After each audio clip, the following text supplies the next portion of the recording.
Good evening. Wow.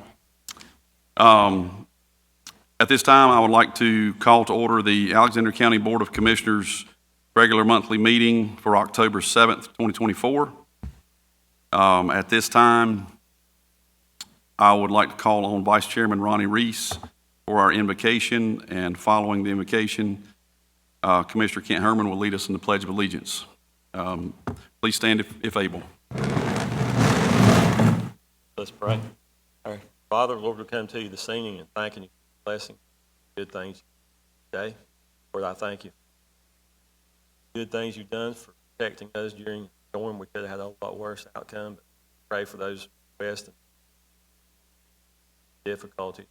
I thank you again for the opportunity we have as Alexander to get out and help others. Thank you for that. Things that you do that helps people in the area. Always out here. Thank you for that opportunity to help someone. Pray for a meeting tonight. You take wise decisions forward. Pray you be with us all as we go to our respective back there. Pray for all our emergency services and everyone who's protecting us each day. Thank you for them and for what they do. I pray for all these things in thy name. Amen. Attention, salute, pledge. I pledge allegiance to the flag of the United States of America. God.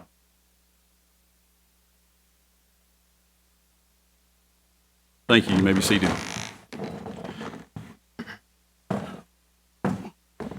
Next item on our agenda is commissioners' reports, and I will start that. I just want to give a shout out to our county staff, our emergency services folks, Sheriff's Department, EMS, Rescue Squad, fire departments. We may sound crazy, but I feel like we were lucky with this last hurricane or storm. This being my first tenure as chair, I'm privy to seeing how things work a little more than I have been in the past. And I just want to brag on our county staff, county manager, sheriff. I found out just the other day that they actually came to Bethlehem trying to find me at one point because, like most people, we didn't have cell service and power and such, but we were in constant communication. And not only did our county staff and emergency services folks do a great job, but there's been a lot of help and a lot of love and a lot of caring for others by our community. And it's sad sometimes when a disaster brings out the best in people, but that tends to happen. And just also want to say we're thinking about the folks to the west of us and northwest of us.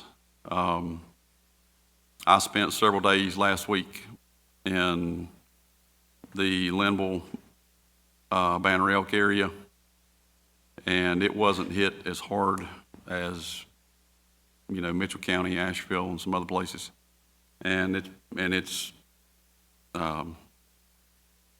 terrible. But proud to say some of our sheriff's department are still up there. Had volunteers from the sheriff's department that have been up helping with search and rescue and things for, I guess, they've been about a week. And just very proud of what's transpired in dealing with Hurricane Helene. I'll just kind of piggyback on the same thing. And, we're really blessed and fortunate to have the people we have working in our sheriff's department, emergency services. And I attended retirement for Jason Moore to Sheriff's Department a week ago today.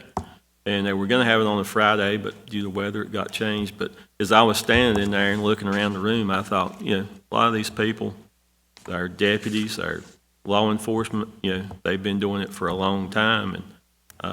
And, there's good people, but we're going to have to keep getting, good people. The young people's going to have to step up to this thing to continue that service. And, it's good when somebody retires, but I expressed to Jason and also to the sheriff that, we're, a good person's going away. Somebody's got to take up that spot. So, we just need to be thankful for what we have and for those that are there to help us each day. I do want to say that if this count is still correct, I think it is, we had 0 loss of life in the storm that came through in Alexander County. So, that's a huge praise. Also, in my opinion, our service personnel, emergency responders, our law enforcement, in my opinion, and through their actions, I think they're just a top-notch group of folks. And the other thing is I want to compliment the folks of our county. Doesn't matter if you have a title or not. Every single time that a disaster or emergency situation or a need, even if it's for a specific family, arises in this county, our folks here pull together more so than I've ever seen in any other county around us by far. And I am truly grateful for that, because you never know that that emergency might be your own family one day. So another thing is thanks to the school board and superintendent for allowing us to use our facility today. That's greatly appreciated.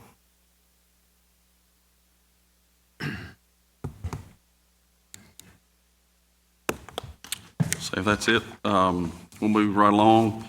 Next item on the agenda is the adoption of agenda.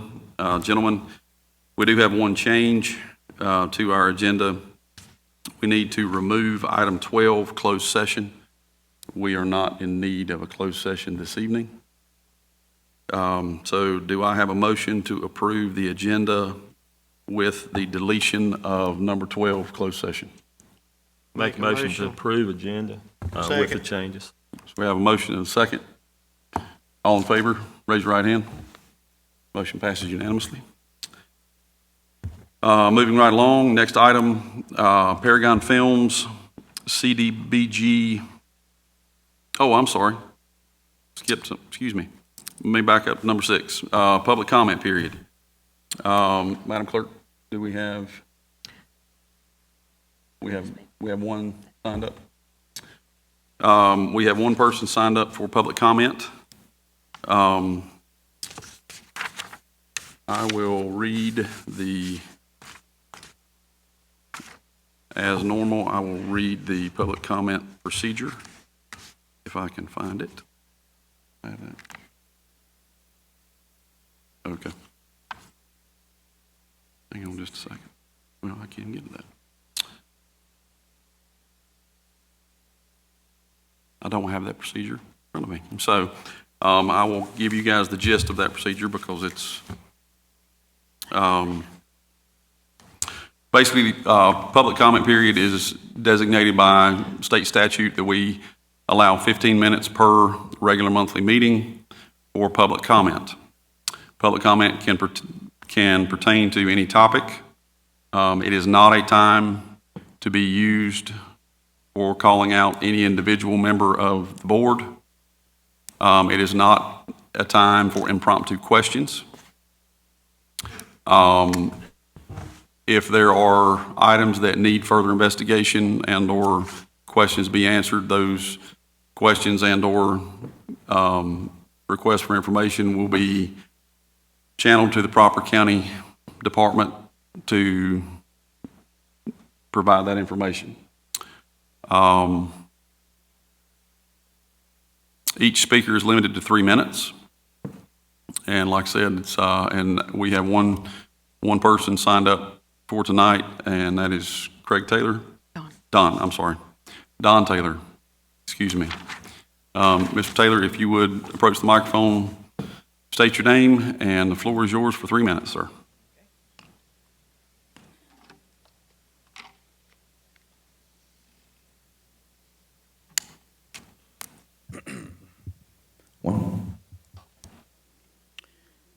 First, I'd like to thank the commissioners to allow me to speak. My name is Don Taylor. I'm from the community of Bethlehem. And I'd also like to thank the residents of Alexander County and the residents of Bethlehem for coming to this meeting and allowing me to speak about the incorporation of the town of Bethlehem.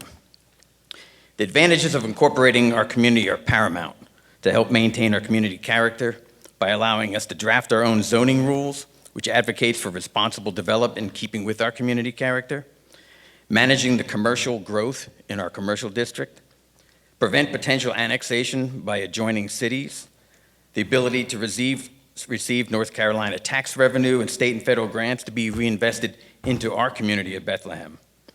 We've organized a small community group of citizens to help us incorporate the town. We've already set tentative town boundaries in Bethlehem, voting District 1 and 2. If you currently vote in Bethlehem 1 or 2, you will be part of the new town of Bethlehem. We've gone through and talked to the tax assessor and determined the total value of assessed property for a total of $1.1 billion, which is 1/3 of Alexander County's $3.3 billion in assessed value. We've created a preliminary town charter, which is attached to the petition outside. We've decided on planned services for our community: zoning, police, fire, EMS, and street lighting. We've also set a minimum tax rate and budget for Bethlehem. So we set a minimum tax rate at 5 cents per 100, which is minimum required, which is $100 per $200,000 home per year, which should generate about $550,000 per year to run our town. Just for comparison's sake, Taylorsville currently pays 35 cents a 100, but they're only valued at $220 million, where Bethlehem is 5 times their size. Another point of reference is Hickory is at 45 cents per 100. Then we submit a petition to the General Assembly in Raleigh with necessary signatures. We currently need 1,200 voter signatures to move forward and submit the petition. If you're a registered voter in Bethlehem 1 or 2 and would like to be a part of managing responsible growth in Bethlehem, please sign the petition, which is available tonight. We need people to get involved to help save our community from additional high-density zoning. As Brian Burgess, our previous Director of Planning and Development, presented at the Alexander County Land Development Code for approval in May, he stated that the 389-page plan was designed to provide adequate light and air, prevent overcrowding on land, avoid undue concentration of population, lessen congestion on roads, and secure safety from fire, panic, and dangers. The current projects that we are aware of do not accomplish any of these goals. They will increase congestion on Rink Dam by increasing housing by adding the 721 homes to the 1.25-mile stretch of Rink Dam, which has resulted of concentrating the population of Alexander County into Bethlehem, increasing fire risk due to overcrowding. Incorporating Bethlehem will allow us to achieve the true goals of the Alexander County Comprehensive Plan by advocating for responsible development. Thank you so much. Thank you, sir.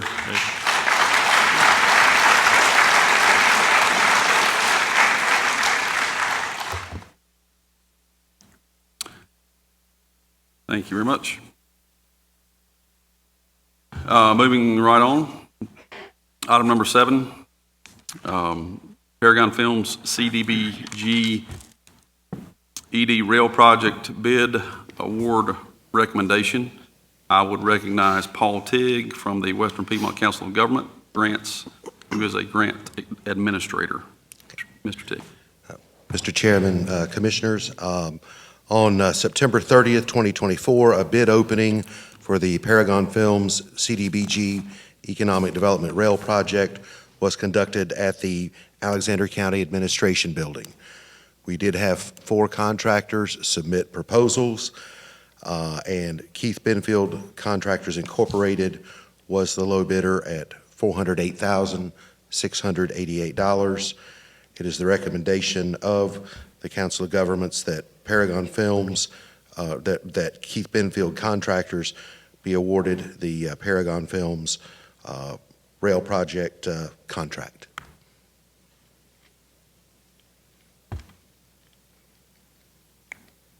Gentlemen, are there any questions?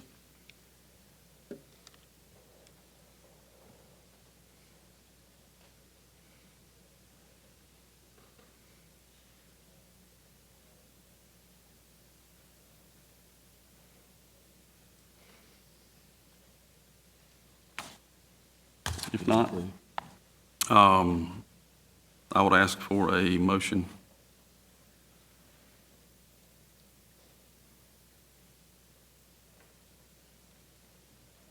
I'll make a motion that we accept the minimum bid of the Keith Benfield Contractors at $408,688 for the Paragon Films project. Second. Is there any further discussion? If not, all in favor, please raise your right hand. Thank you very much. And, Mr. Chairman, I will let you know that I have received word that the additional funding request for the Sterling Road project has been approved. They have found the additional sources for that funding, and we should be getting some updated contract information on that sometime next week. Good deal. Thank you very much. Thank you. All right. Next item on the agenda is public hearing, conditional rezoning case M-24-06, Taylor Morrison. I would recognize Allison Adams from West Milwaukee Council of Governments, Community and Regional Planning Director. Chairman. Are they not presenting first? Need to open. Well, I thought they would present, and then we will. Yeah. So if you would go ahead and present, then we'll open the public hearing after. Let me make sure. Okay, good. All right. Thank you, Commissioners and Madam Clerk and Manager. It's good to be here this evening. And the first thing I'd like to do is enter the staff report into the record as part of the minutes with one correction. If you go under the TRC section, the recommendation under number 1, instead of 40 feet, is supposed to be 400 feet, just for the record to correct. Moving forward, this application is from Taylor Morrison. They are requesting a rezoning from R1 to R1CD for a planned development. And as stated as a map amendment, this would be labeled on the zoning map, if approved, as PD 2024-01. The total acreage for this request is 213.55 acres. It is in Alexander County. And the current property owner is Bruce Alexander Living Trust, and then Charles Owen, Melissa, and Bruce Alexander Trust. It is a total of 4 parcels that have been put together for the requested subdivision, and as part of this, a planned development, they're required to submit a plan, and the plan is up on the screen here, and I'm assuming you guys can see it here. So with this, just to hit all the bases, we did legal notifications, so letters went out to property owners within 400 feet. Signs have been posted on the property, and ads, legal ads run in the newspaper twice for this public hearing.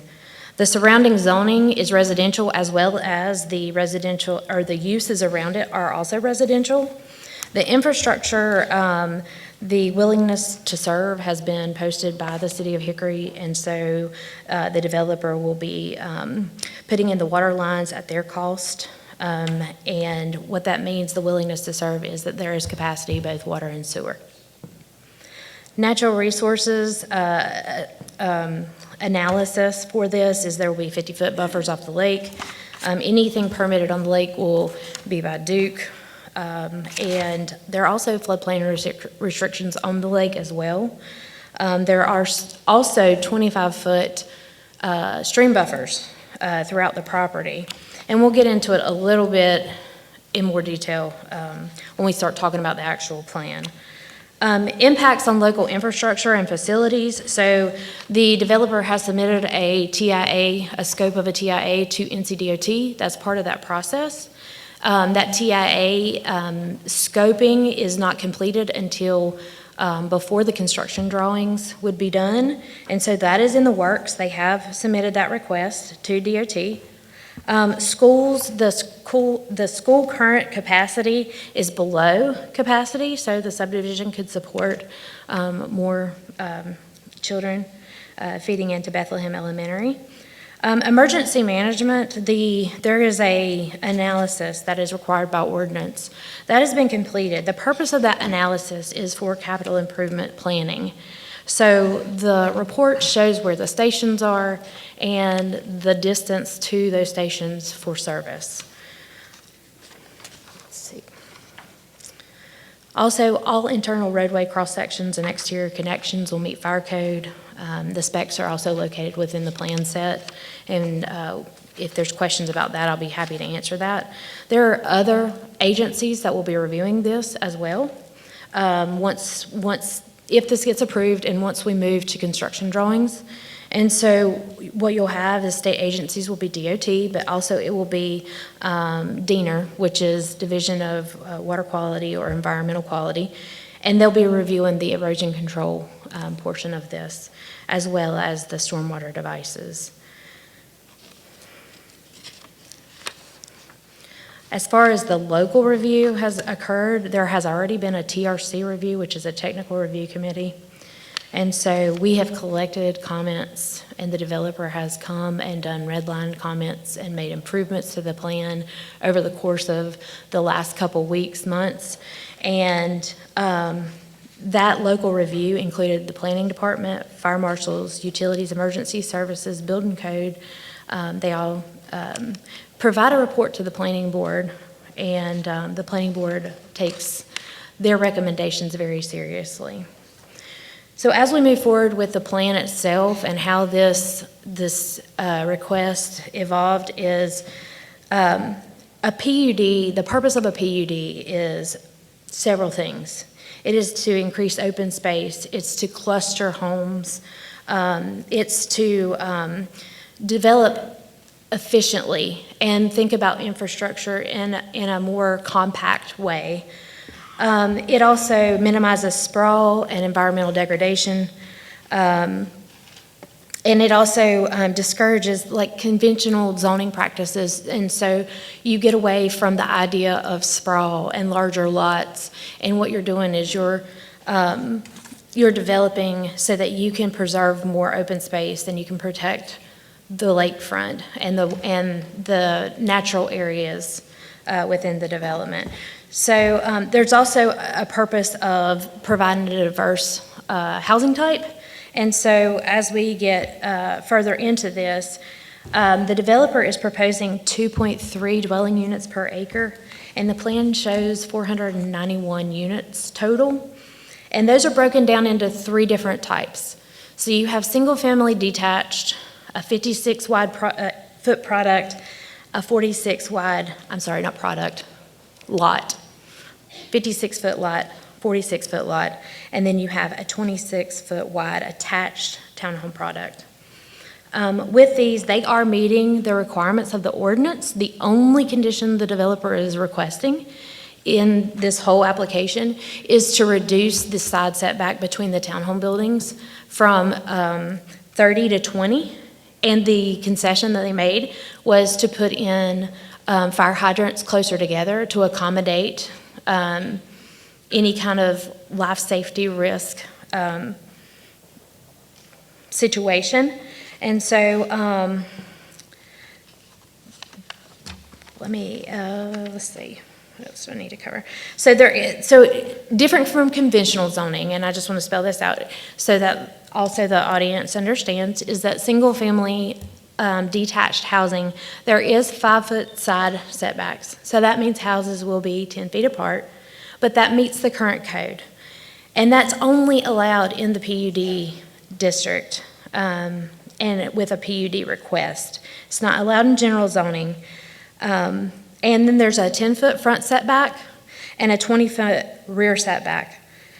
There is a provision in this that with the garages facing the street that they have to maintain 25 foot from back of easement or right of way to the face of that garage so that they are able to park a car, because the last thing we want is for the car to be hanging in the sidewalk that everybody would like to use. So roadway specs, again, will meet DOT. The idea there is the internal streets will be given over to DOT upon engineered seal and approval, And that right-of-way coming off of Rink Dam Road will be the primary entrance point to the subdivision. So I'm gonna point up here. I know you guys probably can't see the pointer. But it's this promenade street. We call it kind of more of a boulevard. It is wide, it's 70 feet wide. It accommodates bike lanes. It also accommodates a bike lane multi-use path. Sidewalk, green space with landscaping. And then the other streets that are in the subdivision that you see are 50 foot in width. These are curb and gutter, street cross sections with valley curb, and they also have street trees and green space and sidewalk. There will be an internal trail system. It'll be a 4-foot natural path trail, which will be determined at the time of construction drawing.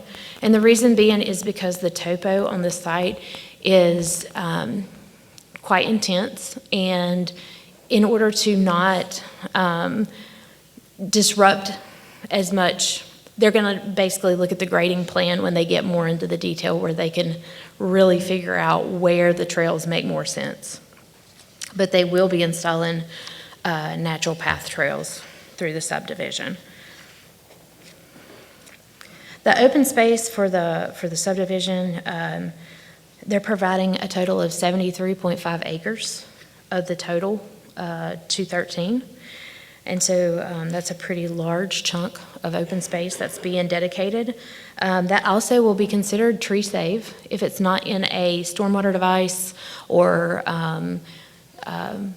in a buffer area along the front. It will be tree safe. So that's promising for the environment. But also, one thing I will note on the plan is that they are not putting any residential lots along the lakefront. One, the topo is very steep, but also to hopefully keep the shoreline intact.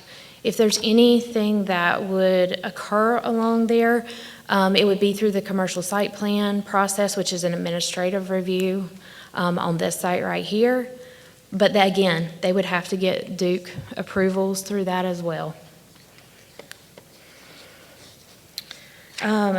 Again, the areas that I mentioned up against the road along Rink Dam, as well as along the entrances coming here off of Bowman Court, those will have elevated landscaping materials like you would see the entrance of a subdivision where there's signage.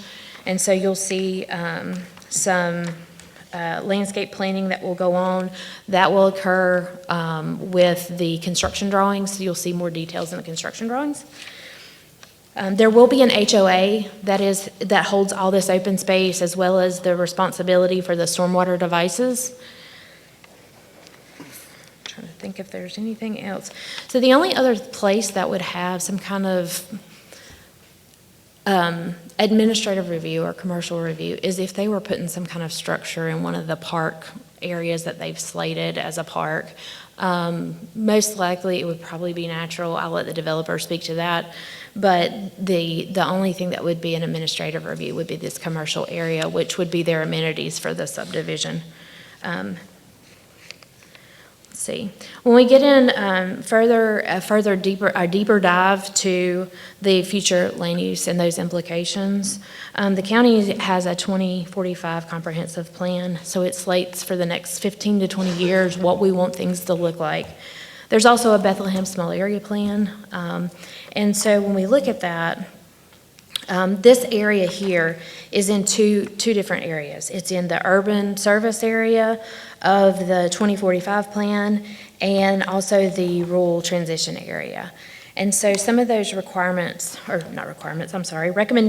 in that plan are allowing densities that could go up to 4 units per acre. So the developer's asking 2.3, just giving you some perspective. Clustering and conservation design is to be encouraged as part of that recommendation for the comprehensive plan. Future expansion of sewer and water into that rural transition area is noted as well. And then land use planning should also acknowledge sensitive natural areas in which we see that this area is not in a watershed, which was really surprising to me, but it's not, and that would be a drinking watershed. But the developer is putting in stormwater devices to make sure that the quality of the water and the flow of the water isn't overwhelming for the development that's occurring.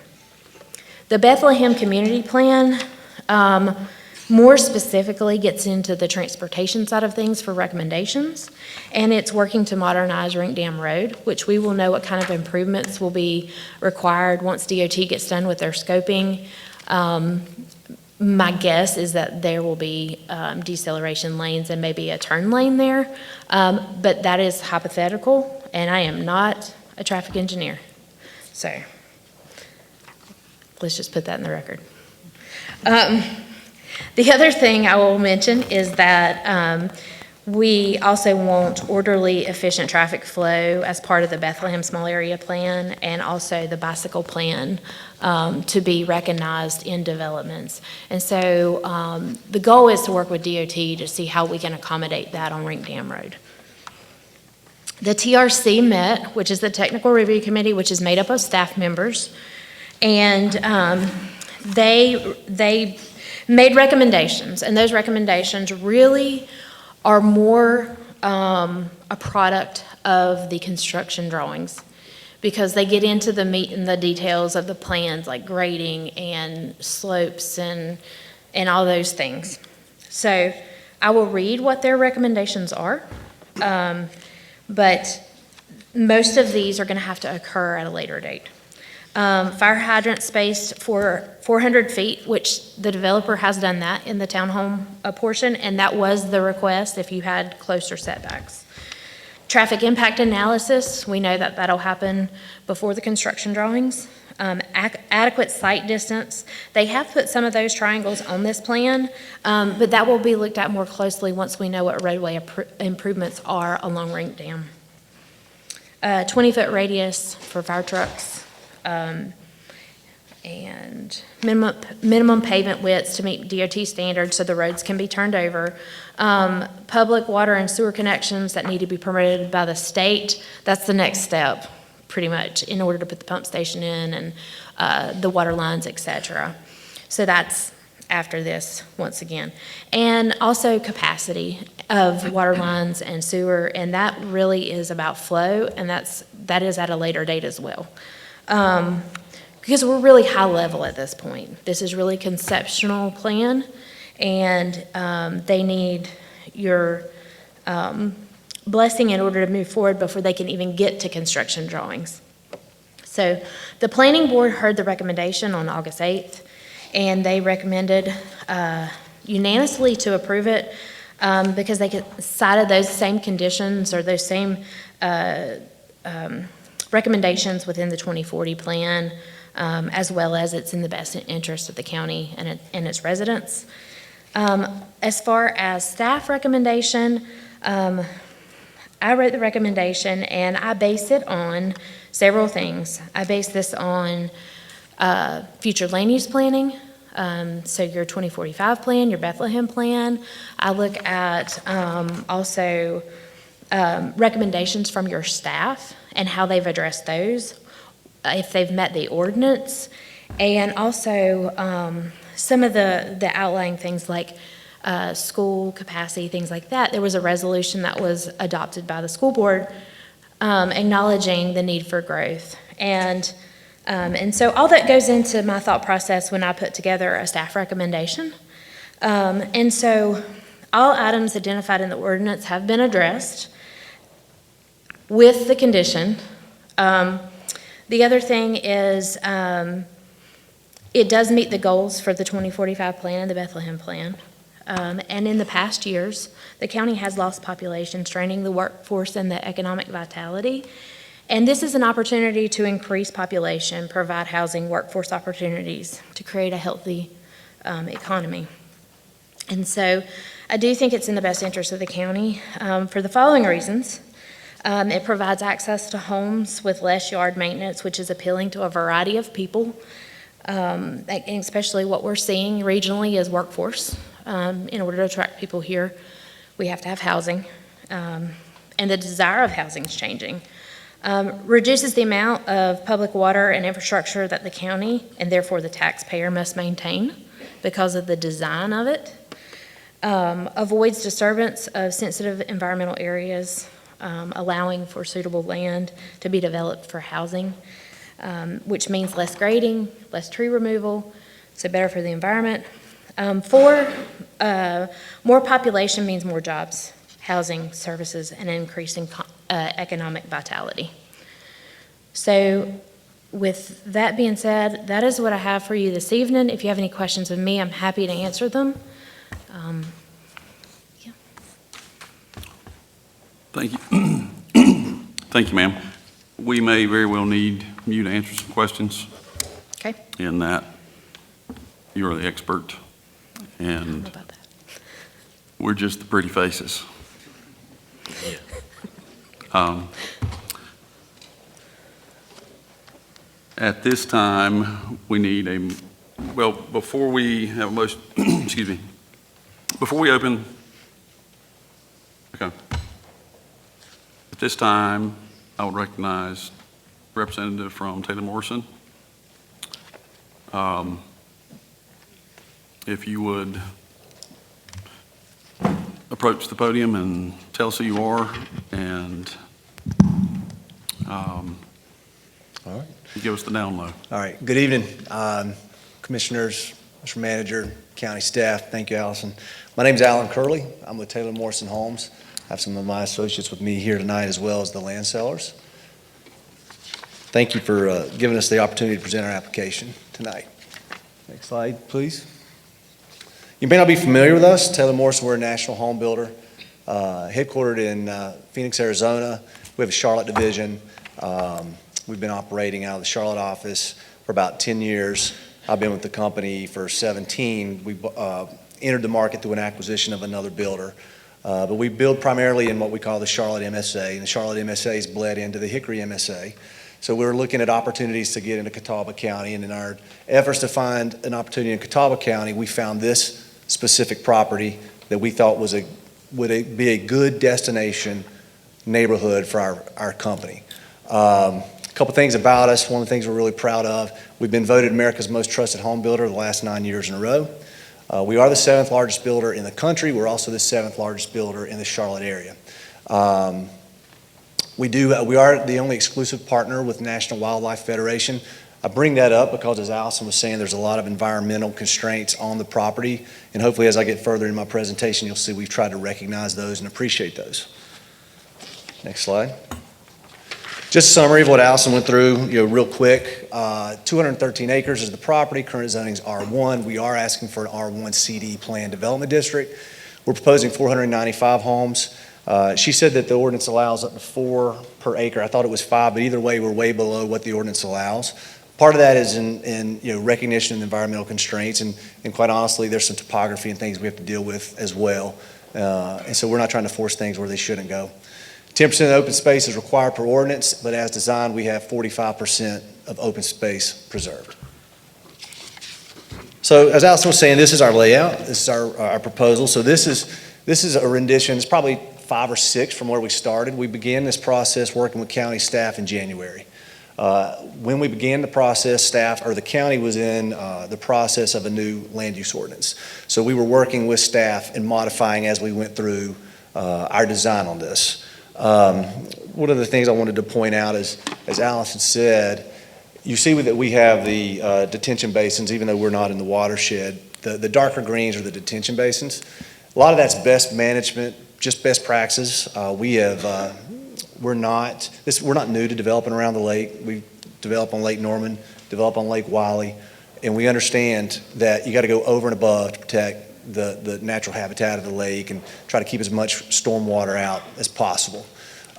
You also notice with this plan that we've tried to not cross creeks to minimize any impact of the habitat in the creeks, tried to utilize the ridge lines as much as possible. We also stayed off the lake for a couple different reasons. If we tried to put homes on the lake, it would be a little challenging, but we could do it.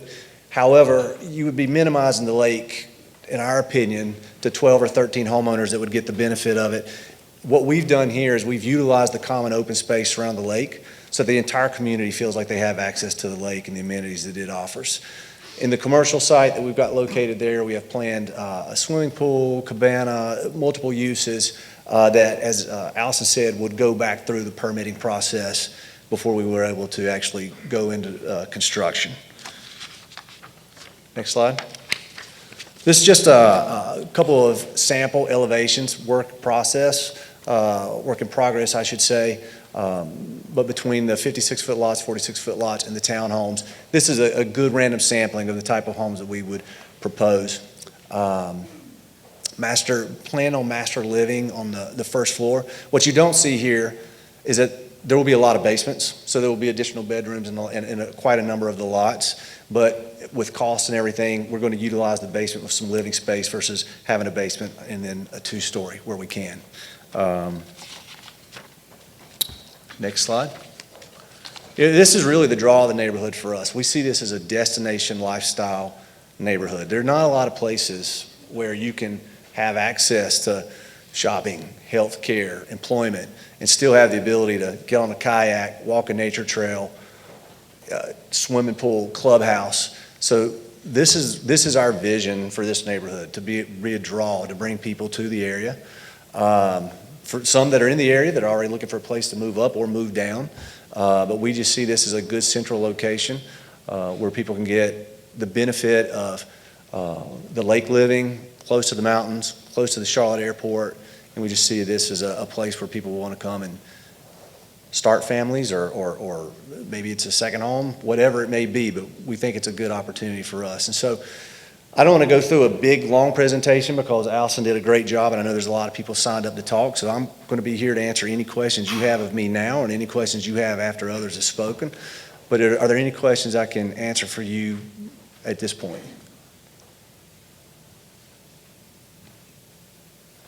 Nope. All right, thank you. Honestly, I think you've covered it well. Okay, thank you. And we appreciate it very much. There may very well be some questions that we need answered. Okay. In a few moments.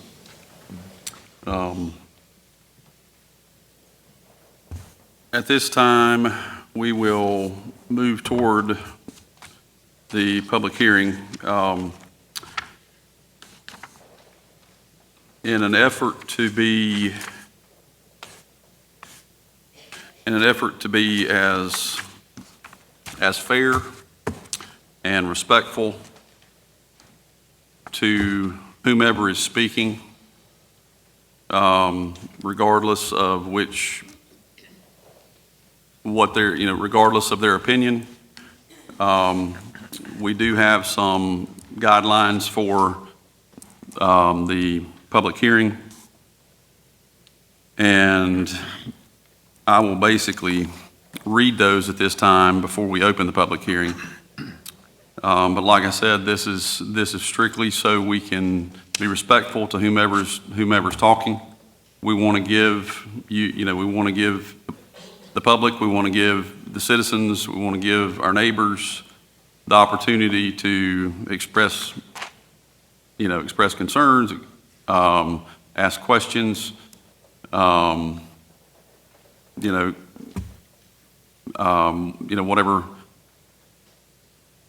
whatever needs to be said. Public hearing provides citizens an opportunity to provide input before the board takes action. The board has reserved the right to adopt reasonable rules for public hearings, including but not limited to, and just to kind of let you know, we are allowed to fix a maximum time allotted for each speaker, provide for the designation of a spokesperson for groups or people supporting or opposing the same position, and ensuring the maintenance of order and decorum in the conduct of the hearing.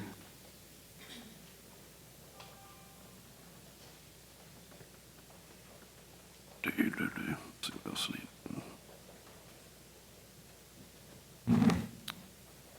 need. With that being said, state open meeting laws provide additional authority for the chairperson to remove any person from the meeting if the person is interrupting or disruptive during the meeting.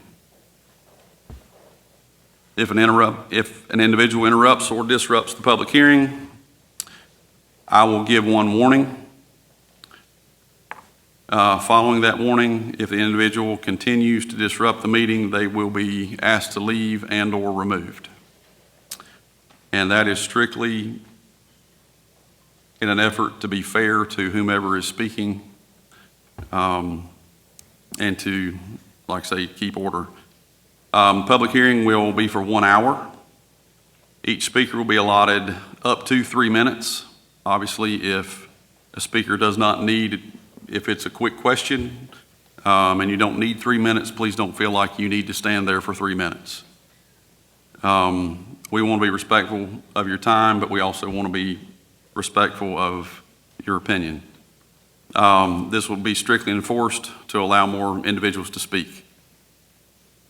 If your concerns have been specifically addressed, we ask that you allow others to speak that may have additional concerns that have not yet been brought up in previous comments, and spokespeople should be appointed for groups like mentioned before. At all times, order and decorum will be maintained. Speakers will be civil and courteous in their language and presentation and will refrain from personal attacks. Public hearings are not intended to require the board to answer any impromptu questions. Speakers will address all comments to the board as a whole and not one individual commissioner. Argument and interruption between speakers and members of the audience will not be allowed. Speakers will be called in order for which they signed up. After all speakers on the list have been afforded the opportunity to provide comment, and if time remains during the public hearing, others who have not signed up will be given the opportunity to speak. With that being said, and like I say, the biggest thing, we want to be respectful. We want to be respectful to you. We expect you to be respectful to each other. We want as many people to be able to speak as possible within the hour. Like I mentioned, if someone has asked the question that you wanted to ask, and you don't, we would ask that you not, repeat or ask that same question again, to allow other folks to speak. Gentlemen, at this time, I would ask for a motion to open the public hearing. Make a motion to open the public hearing. Now, second. All in favor of opening the public hearing, please raise your right hand. We are now in a public hearing. First speaker on the list, and before he comes up, I'll just say we have a microphone set up right in front. Please come, and I'm going to announce who's next as the first person's coming up, and that way we can try to move through and make sure we get as many people the opportunity to speak as possible. When you approach the podium, if you would state your name, we would appreciate that. Don Taylor, if you would approach the podium, and Marie Taylor, if you would be ready when he is finished. I feel like I'm monopolizing everybody's time. Before we start the clock, if we have questions, do you want me to ask the question and wait, or do you want me to ask all the questions we have? I've never done this process before, so what are your thoughts? I haven't done this hundreds of times myself. Okay. So, Because what we did to make it easier for both the commissioners and some of the people here who are too nervous of coming up to the podium is we asked them to give me the list of questions. Okay. So I do have a bunch of questions here to help the process a little bit. So I can either read the questions all through and then you can address them, or I can ask it, pause. It's up to you guys. I would say if you could go through the questions, we will take those down. Okay. And then we will have the appropriate folks try to answer those. In that case, a couple of questions that were asked by the community is, based on the current project plan, it looks like the townhomes are within 40 feet of existing residential homes on the back property towards the lake. That's big. The other question would be, how will Taylor Morrison protect our lake and wells while building? Because the residential homes around their property all use wells and have septic tanks, so we want to make sure that there's no issues with that process. So in that case, what are the plans for erosion controls during construction? Since TM is the 7th largest builder in the United States as well as Charlotte, what is their best estimate for what needs to be done on Rink Dam Road, turning lanes, et cetera, so the community can have an understanding of what to expect before the DOT comes through and explains it? What actions will be taken to limit disturbing existing homes with noise, runoff, mud, nails, et cetera, because they will be going up and down roads where people live, most likely Twins Cove and Bowman Court? What would the estimated construction timing, if we put their map up, who is the point person for infrastructure projects?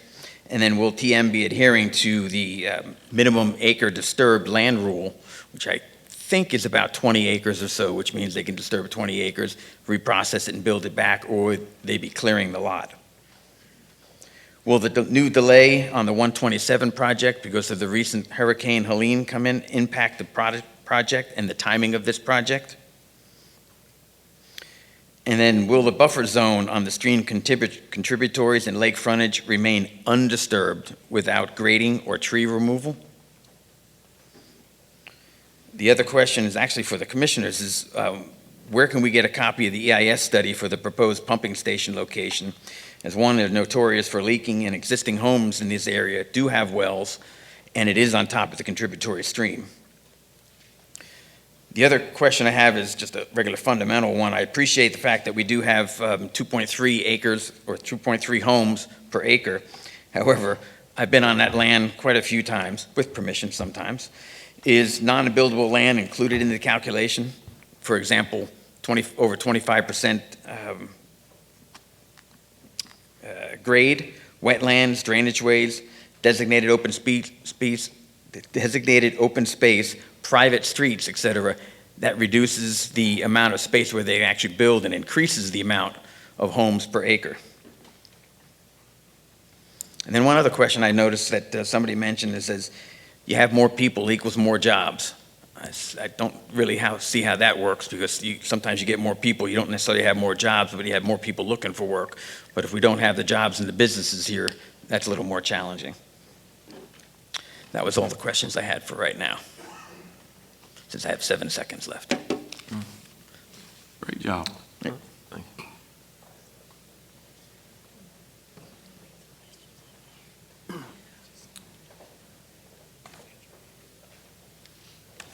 And following Marie Taylor is Brent Eichert. Hi there, Marie Taylor. My main concerns over the property are, I have looked at a lot of the Taylor Morrison developments that they've done, both in Charlotte, different places all over, and it looks like they come in and they bulldoze everything and flatten it out, and then it takes them 4 or 5 years to sell. Like if you look at the one Esplanade down in Charlotte right now, they cleared it in 2019. It's now 2024. It's still 3/4 almost of mud, of orange mud, if you look at the pictures. And so I'm concerned about that. And to find out what is that process, how are they going to determine how they phase this in, and how do they not create a huge mud hill up on top of our beautiful lake, which has enough mud in it right now that's come down from the hurricane. And then the other thing I think we need to be really careful of is understanding how they're going to put in the pumping station, as well as a lot of the sewer risers throughout the property, because these are all unmanned sewer stations, and the one big pumping station is up at the top of the contributory stream. I'd like to understand how that was chosen, how the county already bought a 1/4 acre property right up there at the top of that contributory stream, so if it does leak, like we've heard, there's spillovers into Lake Hickory, that if it does leak, that we make sure that somebody knows that it's leaking. It's going to go right down into everybody's into everybody's wells that are below that. Another question has to do with the difference between a 5-foot setback on the sides and people being 10 foot apart. So if I hold my arms out like this is about 5 feet, because I'm like 5 feet tall. So that means that one house would have this much side yard, and the next house would have this much side yard. So the 10 feet that would be between the houses is not even enough to kind of move your lawnmower through it, you know, if each person has a fence on their property. And so this is really just not the community that we live in. Our community doesn't look anything like this. We don't really want it to look like this. It's having the, you know, and I heard Allison say that, you know, you're going to have the garages 25 feet off the road. I don't know if any of you drive a big truck, but I'm sure you do. That truck is going to be 25 feet, and it is going to be sitting in the road. People are going to park on the street. I think if you drove around Bethlehem, you wouldn't find anyone parking on the street in all of Bethlehem. It'd be very unusual. So I think the commissioners need to really understand what they're going to do to our community. And as we look to incorporate, we want to make sure that we have control over how we move our community forward with responsible growth and development. And this just isn't it. And so I appreciate you letting me speak. Thank you. Thank you, ma'am. Thank you very much. Is Brent Eichard here? I went to school with him from kindergarten through 12th grade, and I think I'd recognize him, but I don't see him. Okay. Rob Aguilares is next.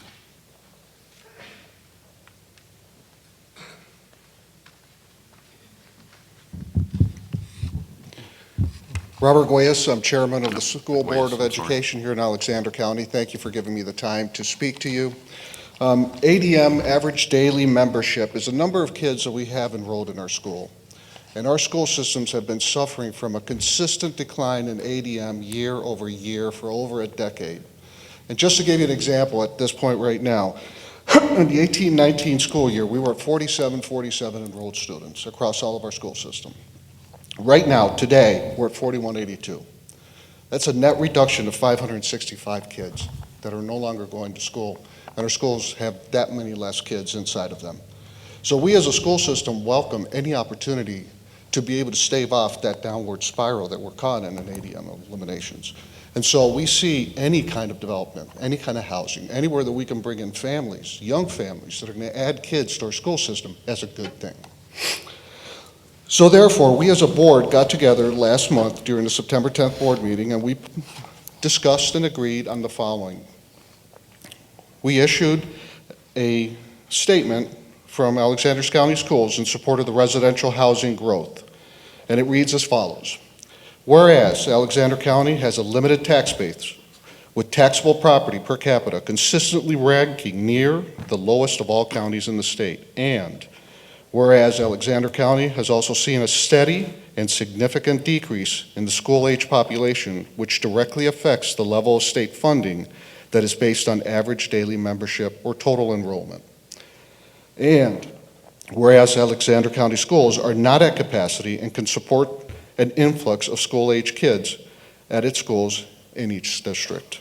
And whereas residential growth across the entire county will help attract families with school-age children to Alexander County, thus increasing the average daily membership and allowing for an increase in revenue to Alexander County schools from state appropriations. And whereas said residential growth will also increase the taxable property of Alexander County and allow for the possibility of increased funding from local appropriations for operating and capital expenditures.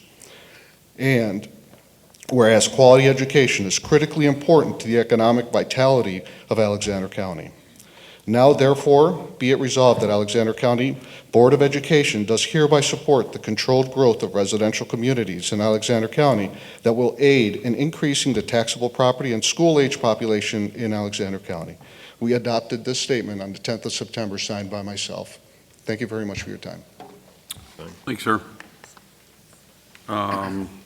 Next up, we have, I think it is Vicky Roan, R-O-A-N-E, Rove, I'm sorry. I yield my time to Don Taylor to answer any questions at the end of this session. Okay, thank you, ma'am. Also have, and I'm sorry, is it Roan or Rove? Roan. Well, I got it right to start with, good deal. Michael Roan. I yield my time to Don Taylor also. Okay, thank you very much. Gary Weaver.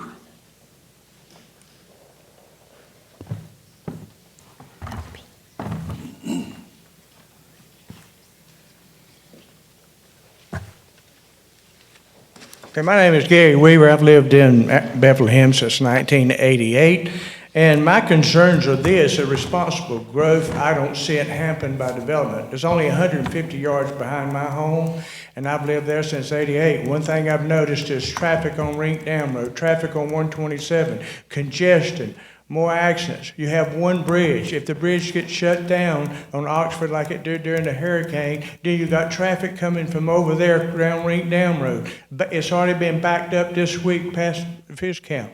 It's backed up all the way up past the intersection at the Exxon station. I mean, traffic, emergency traffic can't get in and get out. If you have the best police force in the sheriff department in this whole county, it's no good, and they're learning that up there in the mountains. You can't get anywhere. So that traffic is backed up 127 when it snows all the way up to past the Honey Pig, and no one took. One day I had to go, I have a special needs daughter. I had to be over to the hospital with my daughter. And I went over there, and it was supposed to snow. When we came out, it was snowing. When we got there, it started snowing lightly. By the time we left, we couldn't get, it took us 2 hours to drive 10 miles because we couldn't get up the hill we couldn't get up across the bridge because people were stuck and jammed up there together. So what you got to think about here is you can bring all these people in, you add another 1,000 cars in that neighborhood coming out on Rink Dam and going down to that one stoplight. It can't handle the traffic. Emergency traffic, it's going to be a total disaster if somebody has a heart attack or my daughter has a seizure and has to be taken to I can't get across the bridge because it's a major, you just don't have the road and infrastructure to support 1,000 more vehicles pulling out and moving out of that one stop sign.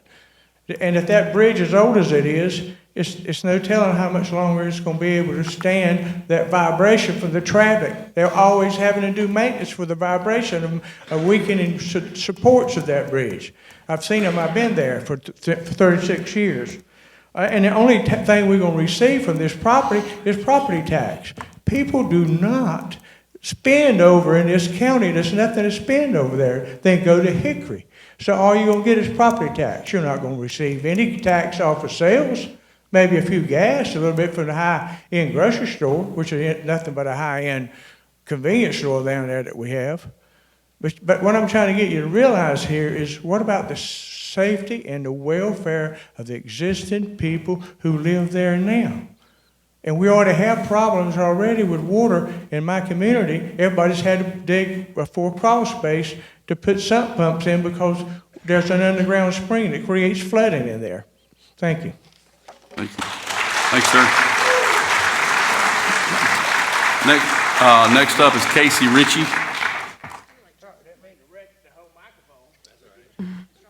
I'm sorry, I'm used to tearing up things. I don't know how this goes back. Where's this go? Okay.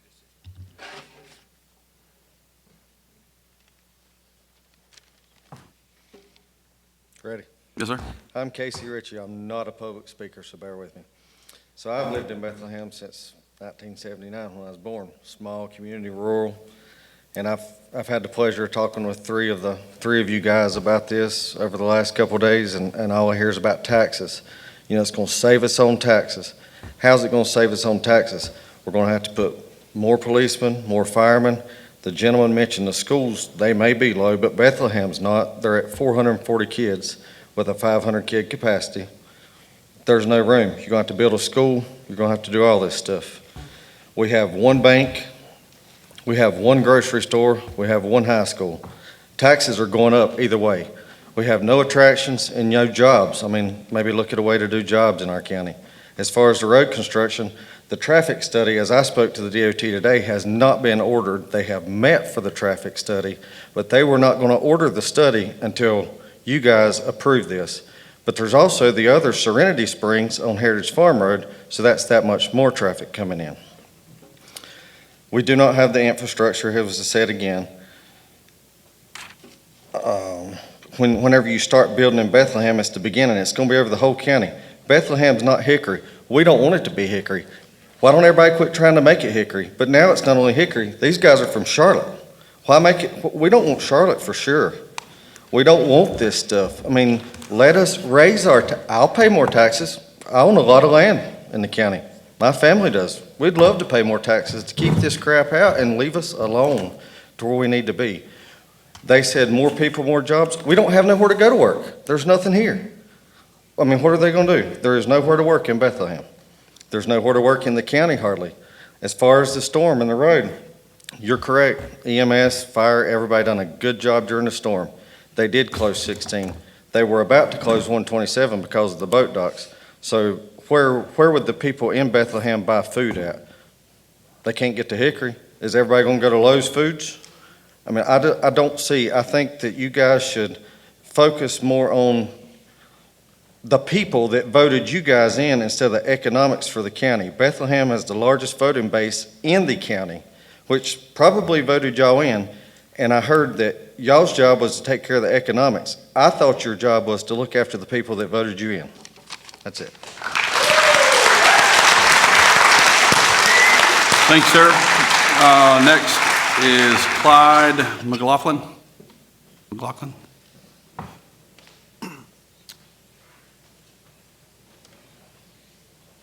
And Tom Melvin will be next.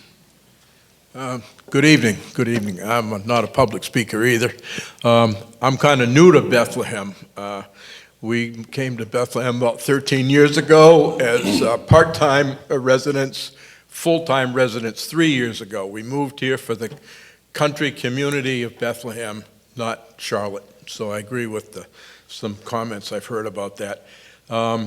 Also, the way these companies go in, field strip everything, and then take 10 years to build.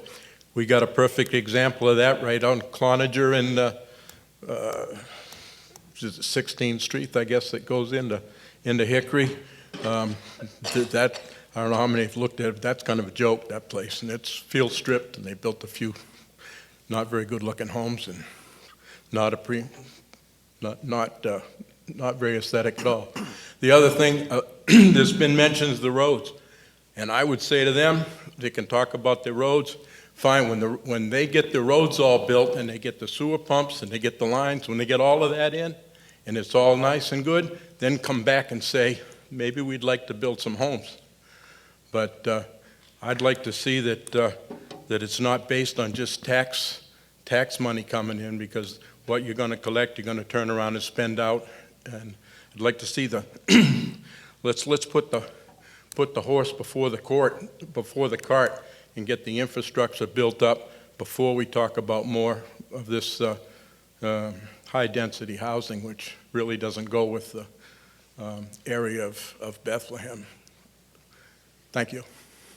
Thanks, sir. Tom Melvin. I'm going to relinquish my 3 minutes to Don Taylor. Okay.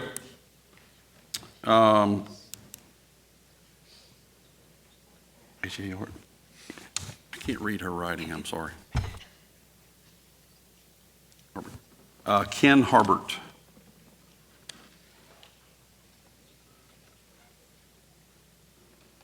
Mr. Harbert here? He just stepped out. He should be back. Okay. Well, I'll tell you what, we'll just go to the next and we'll come back over. Mr. Harbert?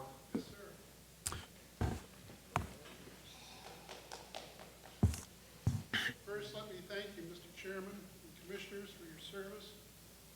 This has not been an easy time for you, and certainly with the last couple of weeks, it's not been an easy time for any of us. So I want to thank you for being here. I have one simple concern. My concern is health. I've been a healthcare provider for 50 years. I was involved in the first emergency medical services 50 years ago in the United States. And I've also had the privilege of being taken by EMS here to Fry Hospital. So I know a little bit about EMS. My concern is this. I think there's an opportunity here. And that opportunity is for the commissioners to think about TM is a large developer, Phoenix, Florida, Charlotte. Maybe there's an opportunity for them to help us create urgent care center, a medical center in Bethlehem. It's going to get harder and harder for us to get health care. It's going to get harder and harder for us to be transported, as you heard already, over the bridge. And with all the traffic, it's going to get even crazier. Why not have a stakeholder that helps us create an urgent care center, another ability for us to get health care in this county? Bethlehem suffers from that. The only thing we have is emergency medical services, and health and safety is a real issue in this county. It's a real issue for us, not only now, but in the future, it'll even be more important. More people that we have, more need we'll have. So I just share with you that this offers us an opportunity for the future. Not only look at best practices as far as healthcare, but also the opportunity to have that healthcare available for all of us. Thank you. Thank you, sir. Thank you. Next is Hannah Owen.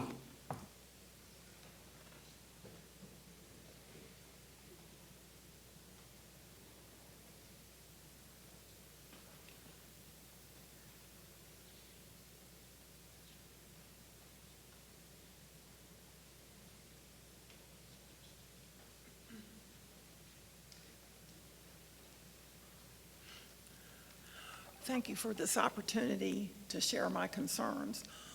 I have lived in Bethlehem since 1976. My children grew up here. I think they had an idyllic childhood, trees, streams, empty spaces, the lake. And I'm concerned about keeping that very wonderful atmosphere in this community. This is why lots of us moved here, the more rural community rather than the city type of place. I'm concerned about what's going to happen during construction. How are you going to keep all that mud and dirt from going into the lake? We know what it looks like now. The other thing is I'm concerned about stripping any of the property of trees. And particularly I noticed that some of the setbacks are only 40 feet, and I think they ought to be 100 from if there's an adjacent property. Something else I'm concerned about, if houses are only 5 feet apart, will there be fire retardant walls made to be built between these houses? I mean, is the construction of the adjacent walls in the houses going to be fire retardant? And you've already answered some of my other questions, but I am just worried about, and the other thing is, I think Bethlehem School is not in need of more students. I think that there's only 4 unused classrooms that are being used for art and music and such like that. Now, the other schools, they may have a different story. Are you going to bus kids from Bethlehem to the other schools that are empty? Because that would be a shame. Bethlehem School has a very nice atmosphere of closeness and community. Thank you very much. Thank you, ma'am.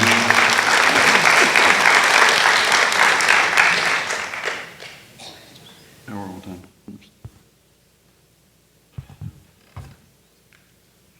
Okay. Yeah. Well, and we'll come to. anyone that was not signed up previously, that has an additional question and/or statement, I'll say I can, let's do lady with the hand up first, gentleman right in front of her next. Yes, sir, blue shirt. Lady on third row, or ma'am, and gentleman, who I know, Mr. Peeler, after the lady in the third row. And then we'll keep rolling around. Hello. Hello, neighbors. My name is Chanda Smith. I live on Bowman Court. I have not been here nearly as long as most of you. I actually lived in Greenville, South Carolina. Yeah, that Greenville, if you know the catch line. And I also lived in Charlotte. I've lived in cities. It kind of sucks. I moved here to get away from traffic and from being right on top of each other. How many times am I supposed to move? I mean, seriously. But my main concerns are two things. One, wildlife. If y'all remember when they started building Bear Park, which is the townhomes that were earlier addressed at 16th and Cloninger Mill, we saw black bears all over the place because they had been displaced. What are we going to do about our deer, our birds, the bears that live in this area? They're going to come into our homes. They're going to come into our yards. Do we have a plan for that? And my second question, my second main concern, when we're talking about widening roads and adding roads and giving that over to the DOT, are y'all ready to use eminent domain to take our land? Because that's what's going to happen, y'all. If we're going to widen Rink Dam Road, it's your front yards that are going bye-bye. It just is. Thank you.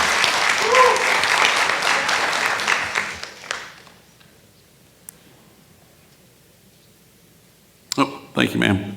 You're welcome. All right. Hello, good evening. Thanks for letting me have a quick minute. My name is Jack Miner. I didn't say that. I have only lived here for 2 years. Currently the president of River Ridge Runs HOA, which butts up against that part of the property. We've talked about wildlife real quick. One of my questions is, has anybody investigated what wildlife is living there and what impact we might have on migratory birds in that area that I know live there?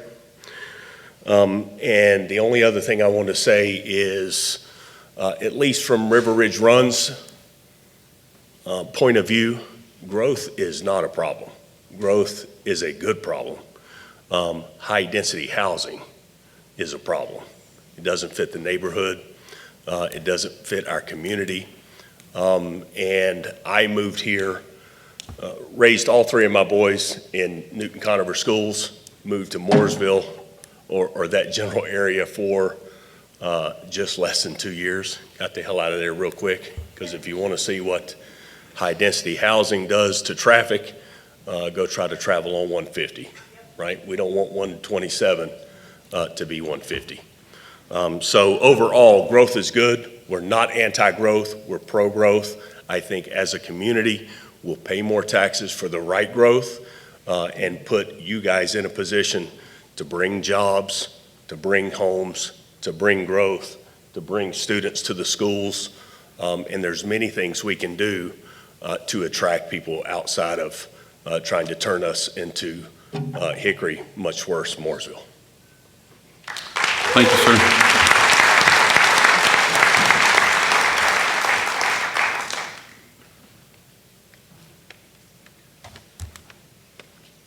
Thank you for a chance to speak. My name is Susan Fontaine, Fontyn, and I grew up in a suburb of Washington, D.C. in Maryland, Montgomery County, Maryland.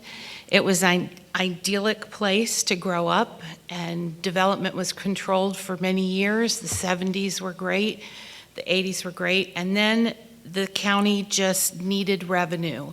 And they built and they built, and basically many of us said they just raped most of the green space from Montgomery County. And there is very little green space left.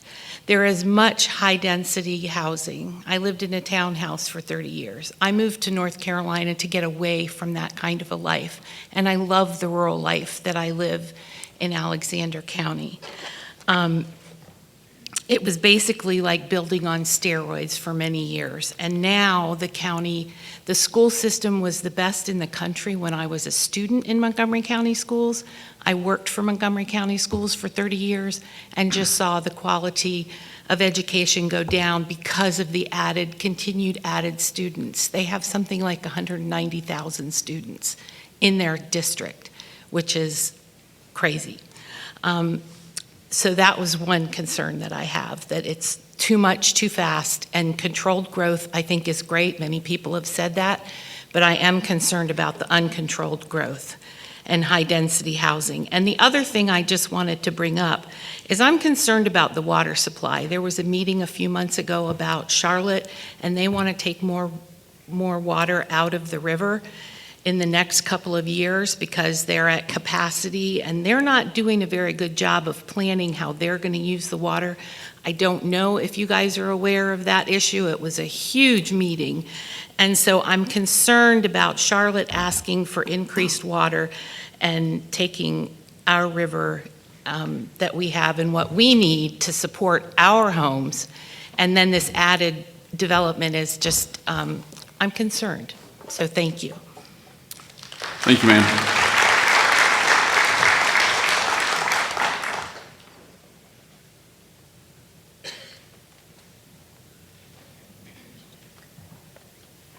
I'd like to thank y'all for letting me come before you again. Just a couple of things just to say. And Josh, you know,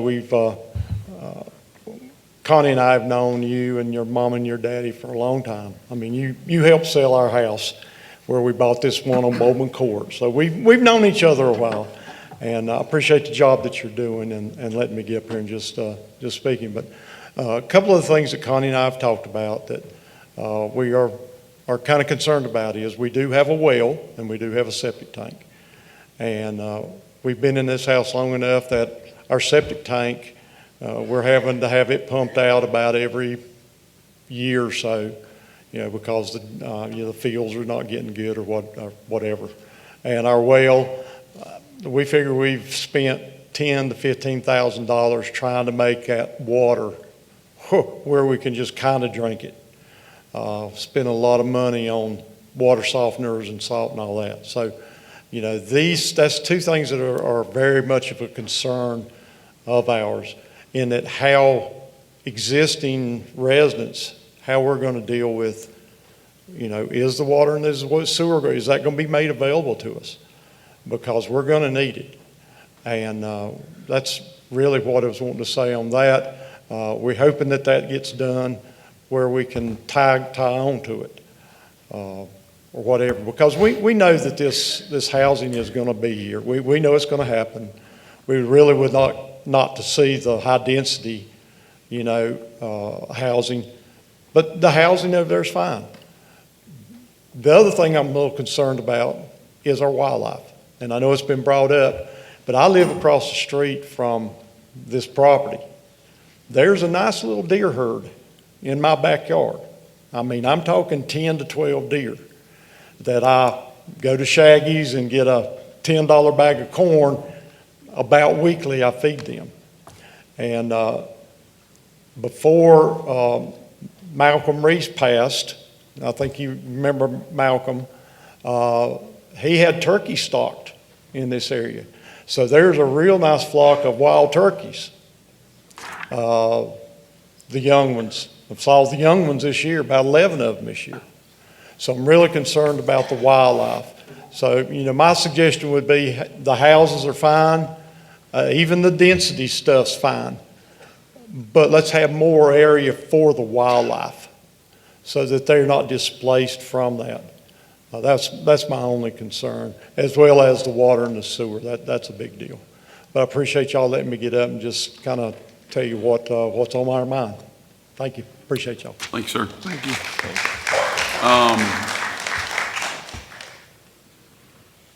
I know your name and I'm going to say it. No, yes, sir. Who else? Say, I see Logan Ritchie. I'll say, Logan, you'll be next. Gentleman in the yellow, you'll be after Mr. Ritchie, please. And I think I recognize you, but you have a big beard. I'll say, Mr. Helms, you'll be after the gentleman in the yellow shirt. Ready? My name's Dale Smith, and I live off Rank Dam Road. Been here 33 years. And I want to address the school board first. The schools that are lack students is Sugarloaf and Taylorsville. I understand they're going to close Sugarloaf after this year. What are you going to do? Bus them from Bethlehem up there? Second thing is, I don't know, most people know here that there's a proposed fire department going to be built on Rank Dam Road, just off Rank Dam Road, for a cost of about $700,000 in the EMS station. Is the developer going to pay part of that?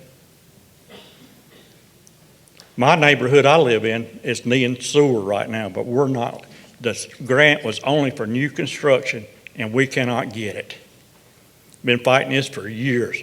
Health department told me when I moved there in '91, the house should have never been built there. And they want $15,000 right now to put me in a new system. Who can afford these houses they're going to build? I understand they're going to start it right around $400,000. Is that right? People in this area can't afford these kind of houses. You're going to attract people, and you know yourself, trying to sell a house, you're attracting people from other parts of the country right now that are moving in here. They're not bringing kids with them. So this is all false. The federal government and the state government is pouring money for these high-density developments. And we don't want to be, if you want to see, Alexander County Commissioners is facing the same thing. 2,000 homes in one spot, 1,500 in another. They're closing 2 fire departments down there, volunteer fire departments, because they can't get anyone to serve. It's a mess. We don't want this in North Carolina, in my opinion. Thank you. Thank you.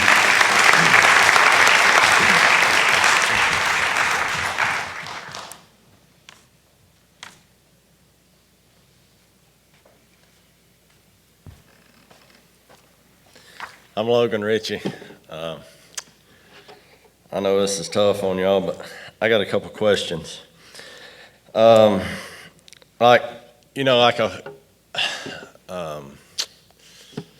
the beach, I'm nervous as all right, so at the beach, at Ocean Lakes, all those houses and stuff are so packed together, and if one catches on fire, 4 or 5 burn, all right? And you say, well, we got fire hydrants in there. Well, Bethlehem Baptist was right across the road from the fire station too. It burned down. So the next thing is I understand we got to have growth in the county. I'm not against it at all. I get it. But instead of doing this high density housing, why don't you do like a 3 acres with a house? And I understand why they want to, because it costs to put all those roads in there, and they're trying to put all the houses in there they can possibly put to cover the cost. I get it. But, do 2 acres a house. Everybody's dream is find a house in 2 acres and have 3 chickens and a goat.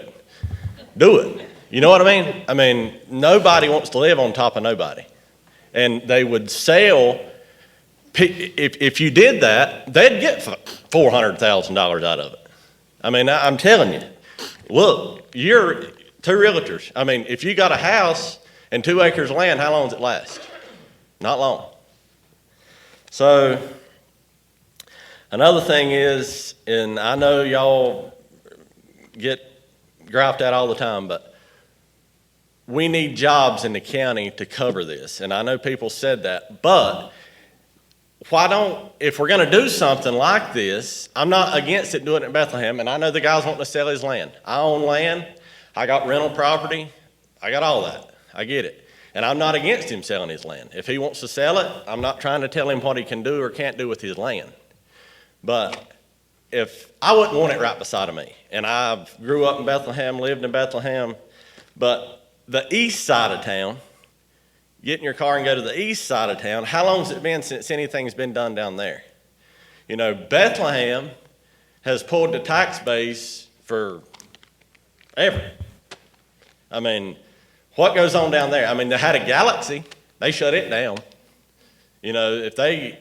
And another thing I want to know is the 127. You know, they say it's coming, this, that, and other. And we do a lot for the state and do, but if you... All that money is going to go to Asheville. You know, all this stuff's going to get delayed. You know, and people can believe it or not, but they got to have the money because they ain't got the money to fix it. And I'm out of time. See you. Thanks, sir.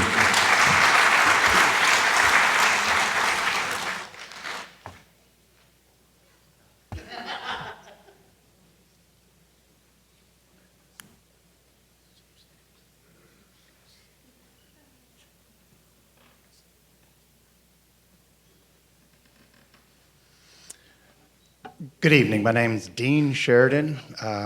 Moved to Bowman Court 2013. And there's been a lot of good things and ideas presented in terms of for and against and whatnot. I came just to speak real quick because of my only area of expertise. Was a teacher for 45 years. During that time, I spent 32 years both as a member and as chairman of the teams that negotiate contracts between teachers and Board of Education. And in my life, at the end, I spent 2 full terms as the chairman of the Budget Operating Review Committee for the entire county. They carry a budget of about $600 million. In that time, I can say, and I want you to see, money comes, you see revenue. You have to look at revenue, and it has to be there. But if I look at average daily attendance, what we will get from the state, I take a family that buys one of those townhomes and has 2 kids, and they pay their property taxes every year. That combined revenue will start to come into this county. But over K through 12, those funds will never pay for the cost of educating those 2 kids. The deficit's going to have to come from somewhere else. Be that right now, most likely, everyone in the county, not just Bethlehem. That those revenue numbers, not next year, not 2017, how much does it cost to get that K kid to grade 12? And do we have that revenue available? And where are we going to find the deficit? Thank you very much.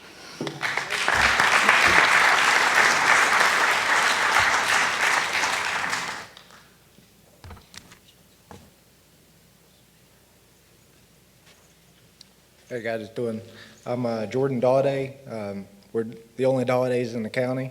We're pretty new here. I've been here about 5 years.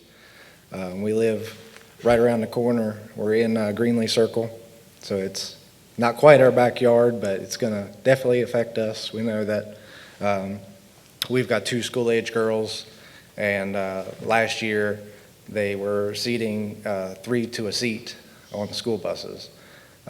This year, we've got a 3rd grader at Bethlehem, and you know, she kind of struggles because she's got 22 kids in her class, can't get the one-on-one care that she needs. You know, Taylor Morrison started out this thing saying, you know, this is going to be, this is a company out of Asheville. I think it's kind of odd that they didn't mention Asheville here today. I think this money could go back to Asheville, especially now after this hurricane. I think that Taylor Morrison also started out saying that this is going to be a homes oriented towards empty nesters. Now they're saying it's going to be young families. So I think they're just kind of pitching it the way they want you to hear it. We all know, if you live in the community, rink dam's a nightmare. If you try to pull out on it, you don't look both ways fast enough, somebody's going to run over you.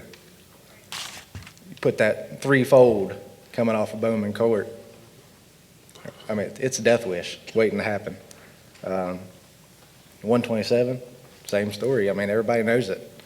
I think everybody here stated what needs to be stated, and you guys need to think about what you're actually proposing. And if you live on Rink Dam or you travel 127 enough, I don't think there's much to think about, honestly. But that's all I got to say. Thank you. Thanks, sir. Anyone else? Yes, sir. I'll say gentleman in the purple, and then this gentleman, I saw a hand, this gentleman, and then you, sir. And we'll be about out of time. Okay, thank you for letting me able to speak. My name is Harold Mason. I live in River Ridge Run neighborhood as well. I did write you guys a letter because I thought I was going to be out of town today for this meeting. I came back to be at this meeting, okay? And I said in the letter, I'm going to say it again now, I don't understand the need for this county to have high-density housing. We're in the bottom third of population in the state of North Carolina. In the 4 counties we're a member of the Unifor, we're number 4 in population. Why do we need to approve high-density housing in this county? Like the gentleman said earlier, I have no problem with growth. We need growth. I'm okay with that. But why does it have to be high-density housing to do it? Why can't you have regular housing like other developments in the community where people have yards and have space between their homes and meet the requirements, not ask for a 5-foot offset? Meet the county requirements. If you're going to build a building, meet the county requirements. I did that when I built my house here in 2016. I got told, you know, your neighborhood says 15 feet. You're doing 15 feet. I built mine to 15 feet. So why don't they have to agree to the same requirements we do? I'm going to leave it at that. Thank you. Thank you.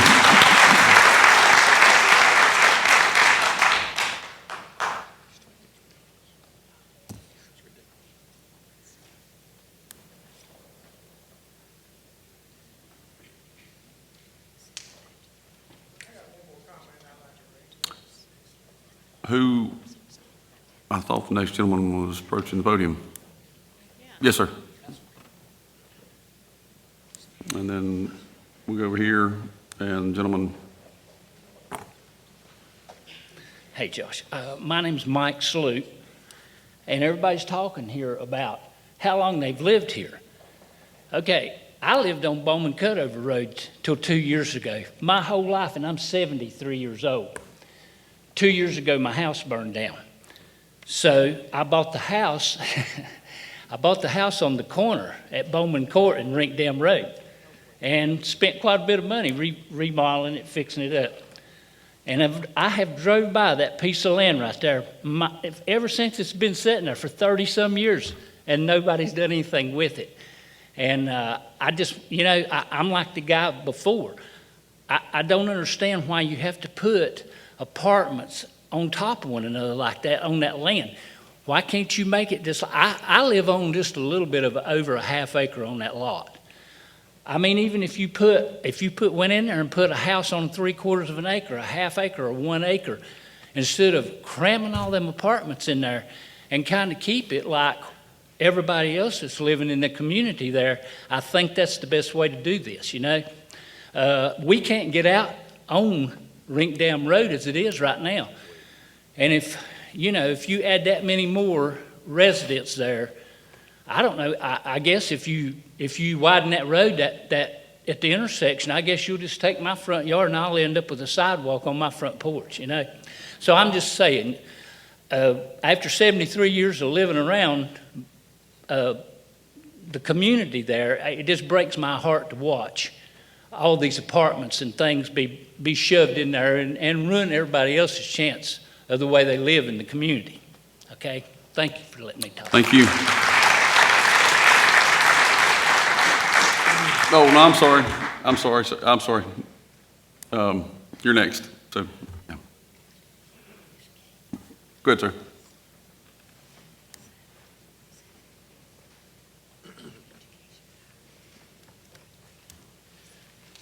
Good evening. Real briefly, I relocated to the area around the development about 8 years ago, and I came here because of the quality of life and the character of the neighborhoods. And my concern is that with the high density development, that will change the quality of life for me and my neighbors.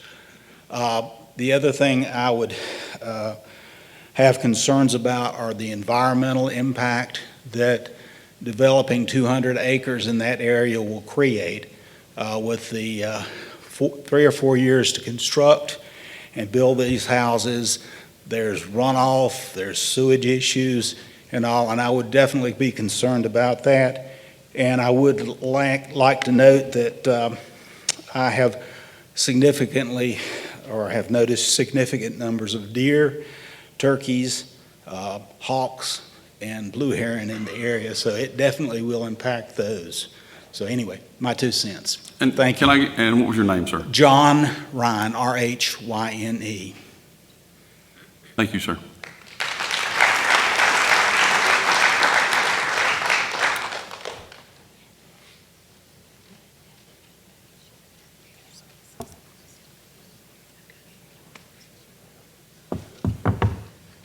And we will let you finish us up, sir.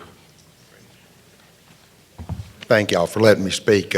My name's Todd Lell. I've lived in Taylorsville since 1993. I've got about 40 acres of land, 3 houses, and I got $6,000 tax bill to pay by January. Everybody knows Alexander County is a bedroom community. 90% of these people that live here, they go to another town to work. I'm one of the ones lucky enough to get to work in this county. I have a job in this county. But instead of this high density, you got River Ridge Run, Harbortown, Issawa Point, Players Ridge. Why don't these developers go take a look at those places? That's the kind of housing we need. Not just jamming a bunch up to see how much money they can make. I just don't understand it. If it's about the taxes, I mean, y'all did a reappraisal a couple years ago, so there shouldn't be that much need for any more money. Thank you. Thank you, sir.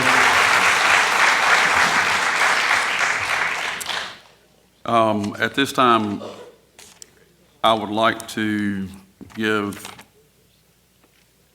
Taylor Morrison and or the Planning and Zoning aficionado, Miss Allison, the opportunity to answer some of these questions, because I think that's only fair. I tried to scribble down some of the questions. Some of which I was trying to write fast, and I can't read myself. Yeah. I couldn't write them all down either. Right. So, but like I say, I mean, just. I can answer a lot of them in generalities. I mean, a lot of them had to do with the, traffic concerns, erosion concerns, things along those lines. I don't know if they can pull the site plan back up.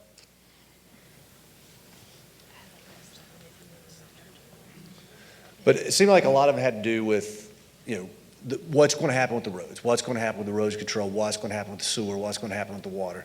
As Allison has said, this is a 3-pronged kind of process. This is the very first stage, which is getting a concept plan that's agreeable with the county to move into the engineering and permitting side.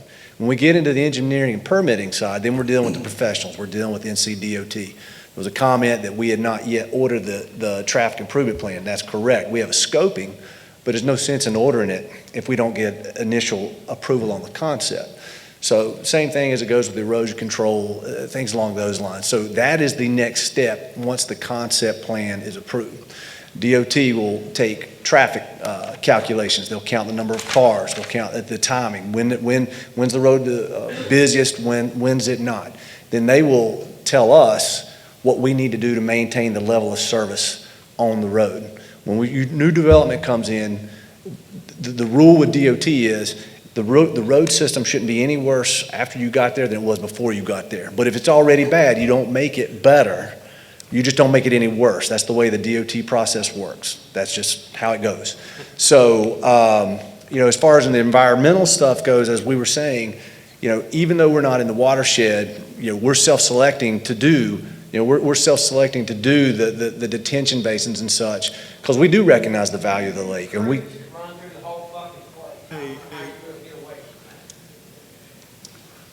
So we're dealing with the BMPs and things along those lines. That gets permitted through the state. The state comes out and provides inspections. So when there's runoff and things like that, the state will come out, they'll address those situations. If they see that we're not maintaining the detention basins, the silt fence, the things as it was permitted, then we get fined. So we have to stay on top of that. As far as the sewer system stuff goes, the septic and the water, we're going to be on public water, public sewer. So we won't be doing anything in the groundwater. We shouldn't have any impact whatsoever on wells. We shouldn't have any impact whatsoever on septic because we're going to be using public services. As you know, the county's putting in the pump station to offer sewer for this area. So we're going to be utilizing all of that. As far as in the water calculations and things like that goes, that'll happen in the engineering process as well. We do have the willingness to serve letter from Hickory. However, the calculations as far as flow and things like that, that'll be determined in the engineering process. I think the density, some of it's just subjective. I would say high density, less than 2.5 units per acre in our world is not high density. I think maybe the smaller lot sizes is being confused with high density. A lot of that is just by choice today. A lot of our buyers don't want to spend all day. I used to think I wanted 2 acres and a tractor, but I don't anymore. I got 2 kids and church activities and sports activities. I don't want to spend more than half an hour in my yard. And I understand. I mean, I understand, growing up in the country. I'm from Wilkes County myself, so Bethlehem's not new to me. I'm not new to this area. Great-grandpa grew up on the Brushy, settled down in the Wilkes, so I understand it. But my life changed. Like, I don't have time to spend on that.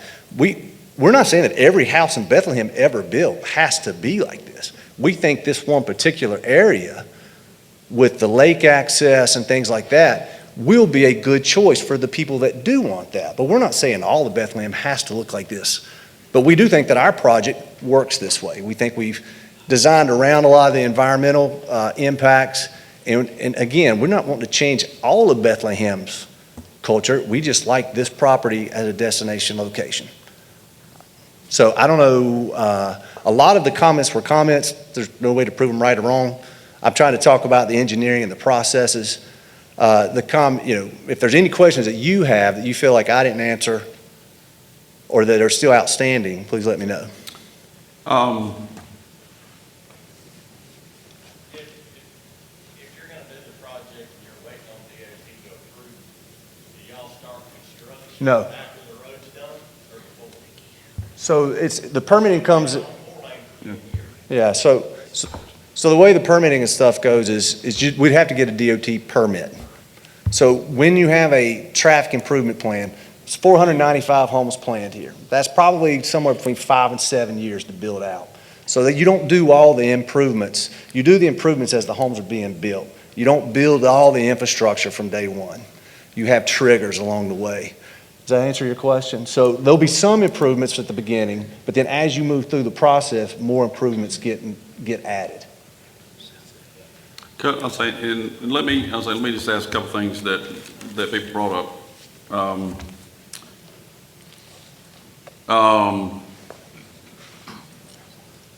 I understand the concern.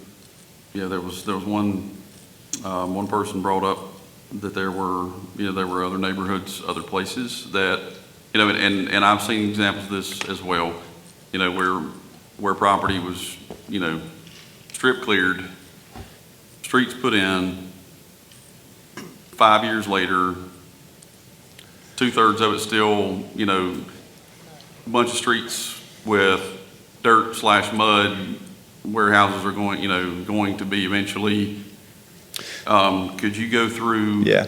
Could you go through the process pertaining to, Yes, so if we're grading in an area that we don't end up building in, and you do, especially in a scenario like this where you have a lot of topography, you have different drainage basins, you are taking dirt from one side to the other, you're filling it out. So when we finish a spot, if we're not moving forward with the street network and the utilities and such for a year or two down the road, we've got to get an erosion control. We have to get an erosion control on there for stabilization.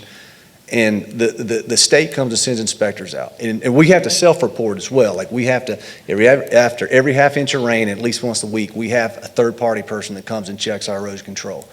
On top of that, the state sends someone out to check that. So if they see that we're not getting a stabilization in an area that we're not using and we don't have proper measures in, then we get a letter that says, you've got to get your grass stabilized. You have to do something to add to the stability and the protection of the waters and the creeks. So that's a third-party review that we do, and then the state does one as well.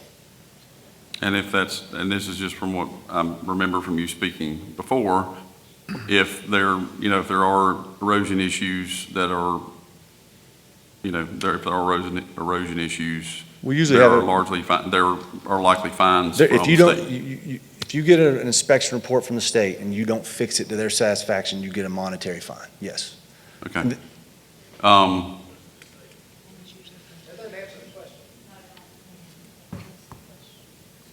I thought it did. If it didn't, I'll expand.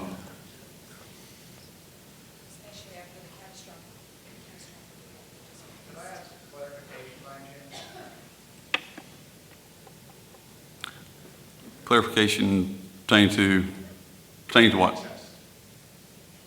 Mike, here's my question. I agree they decided to buffer the lake itself. Good decision. Topo has some bearing on that, but also with their design.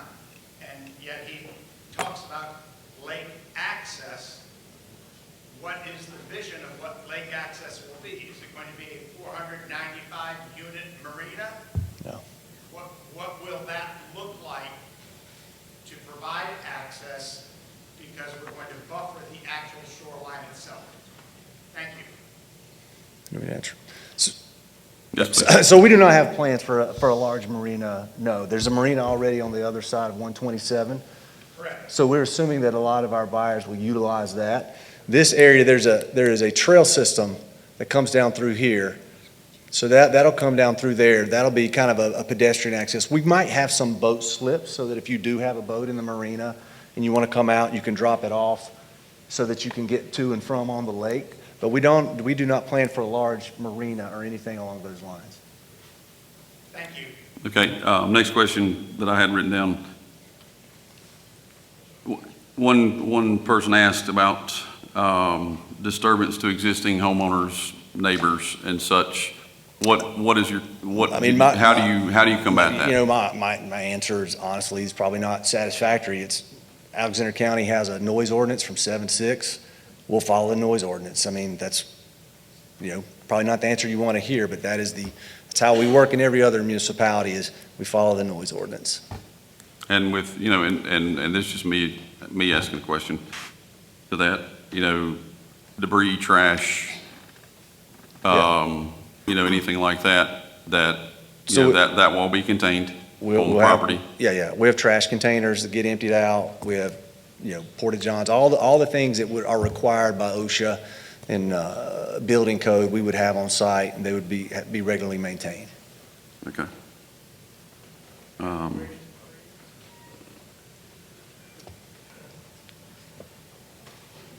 Mr. Lowe, they're also going to be required, and this is part of DOT, but also Diener, is that they cannot drag dirt and debris out on the main road.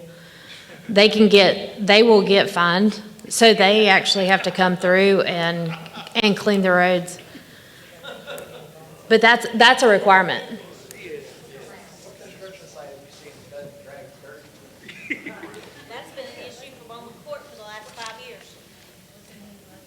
There'll be dirt on the road. We'll clean it up. That's what she's saying. You have to make efforts to keep the dirt off the road. You have to put a construction drive. It has to be a certain length, certain type of stone.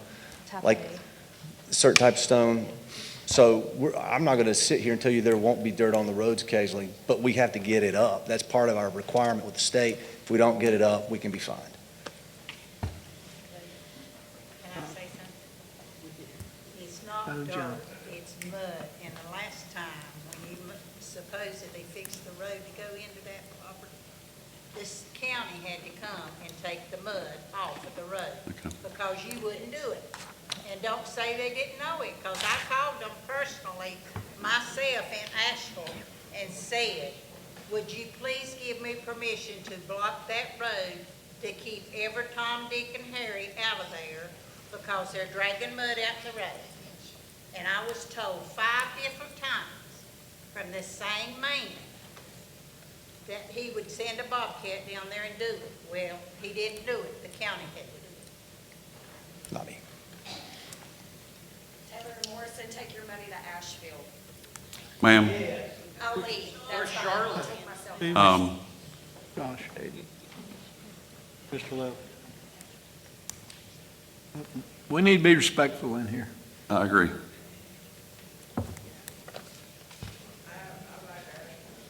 We are well past our hour.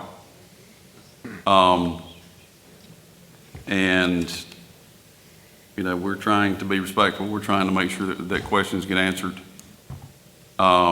If the answer to the question, I'm sorry, if the answer to the question is not the answer you want to hear, but I do ask that you continue to be respectful.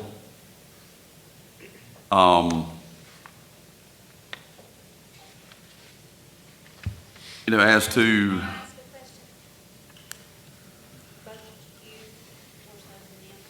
There's a current development plan that's been approved, correct? If this zoning does not get changed? I was told several years ago there was a plan for 400 houses. no, ma'am. Not that I'm aware of. I was told that by a former county commissioner, so I was curious to know what happens if the rezoning does not get approved. They can still move forward with their plan, but it would be at less density. I'm not aware of that. Yeah, I'm not.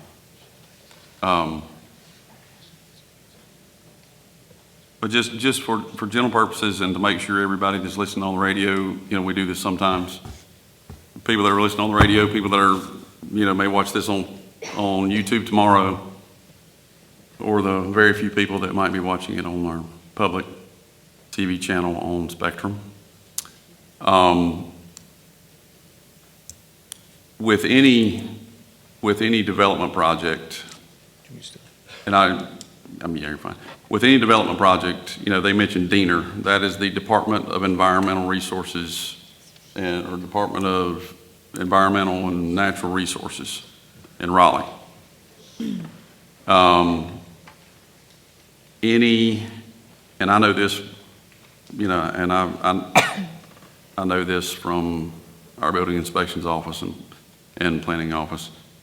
You know, any property that is to be disturbed for construction or development that is over 2 acres is required to have an erosion control plan that is approved by the state of North Carolina, that is engineer designed. And I'm just saying that to explain when they use the term DENR, because I know one thing, when I was on the Board of Education a long time ago, the acronyms were ridiculous. The HER of the PGD and the WHKY, you know, and we do, you know, there are terms that we use in local government that unless you're in local government, probably don't make sense.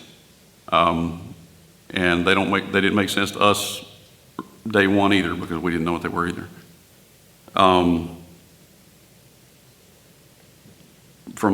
In summation, from my understanding,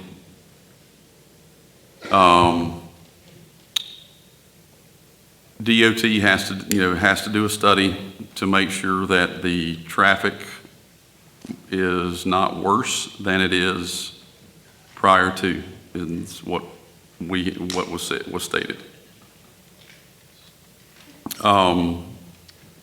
Erosion control, that is required, erosion control plan is required to be approved by the state if that's not followed, there's, there are fines and other, other repercussions.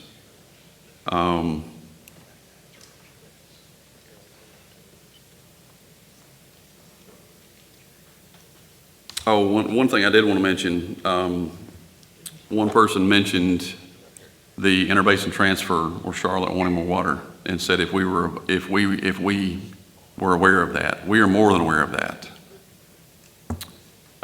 We're fighting that as hard as we can, along with every other county and municipality on the Catawba River Basin.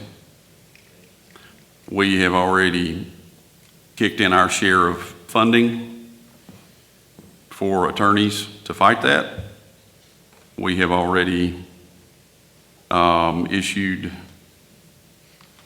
an official, we passed a resolution saying that we do not want Charlotte taking any more water out of the Catawba River Basin. And like I say, are very, very aware of that situation.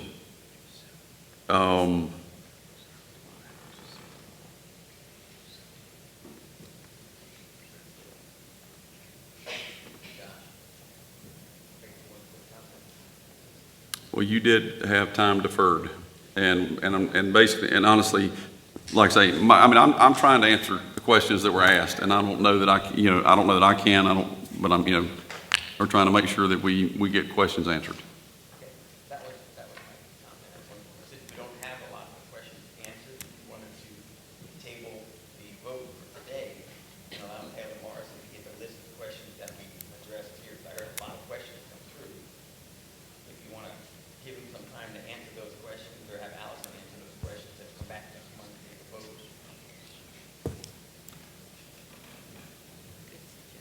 I would prefer that we get the answers to the questions. We can answer questions. We can answer questions after. I don't see a reason why we couldn't answer questions at any point in time. One thing I want to say is we need to think about one thing that has been brought up is health and welfare of the existing citizens who live here now to be able to get emergency services. Sir, as a point of order, I don't mean, you spoke and that was the majority of what you, I remember very well what you talked about, and I appreciate that concern very much, and believe me, we agree that public safety is paramount. I'm sorry.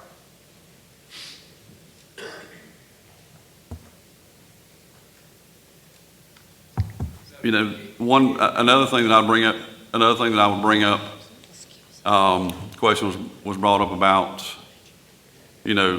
areas needing sewer. We agree.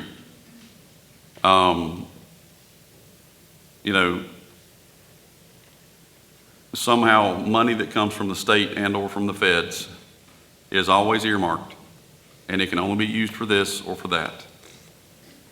There's money out there for sewer expansion for new development, which is where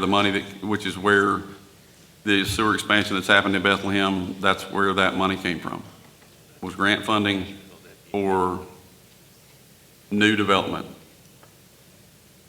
There doesn't seem to be grant money, for existing sewer, or, sewer expansion to existing, neighborhoods, existing homes. I'd love to have it at my house. I just replaced my septic tank. I know how it is, and same scenario with the grant funding for the lift station down Bowman Court. That money was strictly for sewer expansion, for new development. And now, obviously, once that's in,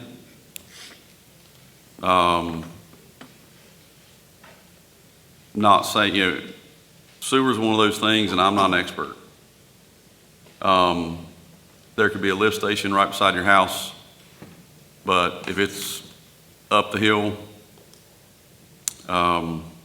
may be hard to get there.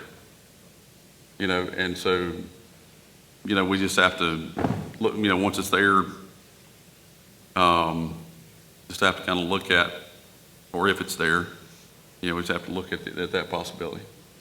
Just so you know, as part of the upcoming CIP, I've asked engineers to look at sewer in the areas, what it would cost to provide.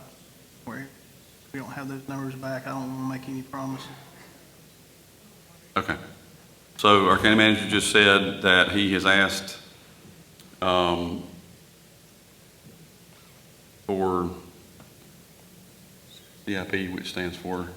Capital Improvement Plan. Yeah, CIP, which stands for Capital Improvement Plan, to look at the possibility of providing sewer, to surrounding areas down that way. And what, but at this point, we don't know what that'll cost. We don't know exactly, all that has to be looked at, engineered, because water runs downhill. And so it may, not to say you can't pump it uphill, but it's just not, I'm not an expert.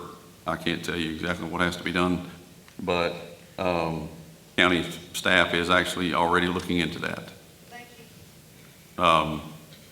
And if we had the ability, we'd love to offer it to every citizen, not just in Bethlehem, but but everywhere. I'm aware of neighborhoods all over the place that have, that have wastewater issues with septics, and we've been fortunate, and there's water service to the majority of the vast majority of Alexander County citizens. Sewer's sewer's a different beast. A lot of us don't have room to repair a septic tank. That's the reason why we need sewer, that's all right down to it. The Greenleaf, the two houses, the water, you dig down 4 foot, and you get water regardless of you. The county came out and checked it 2 years ago, and said, we need sewer up there, and they're gonna bring it, but they never have brought it up. So you're telling us, the taxpayers of this county can't get the sewer, the newcomers can. Does that make sense to y'all? I didn't say it made sense, and I didn't say it makes sense. I just said, we try to work with, if we find money from the feds or the state that we can get, we try to utilize it best we can. I know the school system deals with the same issues. Money is earmarked, can only be used for this or that, and that's just how the power of the be operate. What questions? Can I ask one question? If we all built our houses under the current rules, why are you changing it for these people from Colorado or somewhere? Sir, point of order. That's a question. Sir, I understand, and we are well over the hour that we allotted for people to ask questions. You're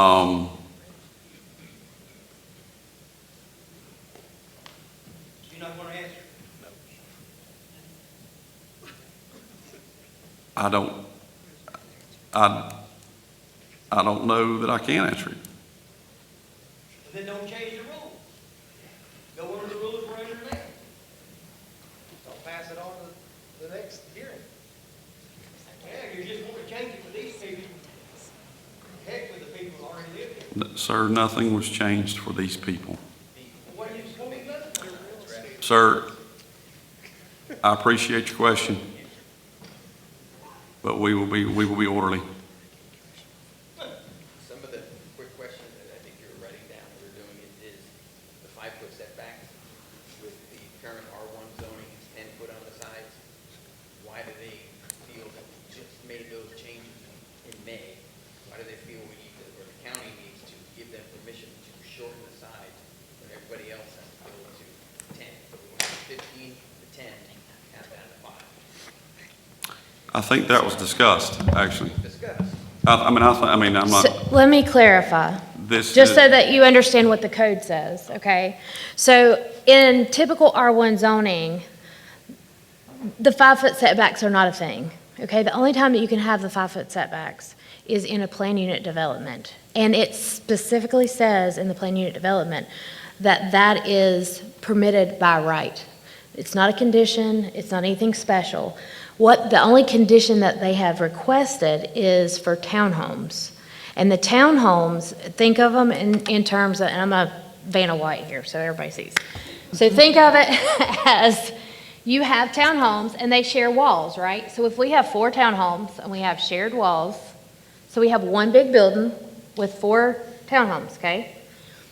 So the separation from this building to the next is what they're asking for the condition to be reduced. So it's supposed to, by code, be 30 feet. They've asked to reduce it down to 20 feet. And the stipulation is that if that was allowed, that they would put fire hydrants every 400 feet versus 1,000 feet going down the road. And so that is the only condition that's being requested tonight. Everything else in the ordinance that is by right under the plan unit development is being met through the plan itself. So I hope that helps.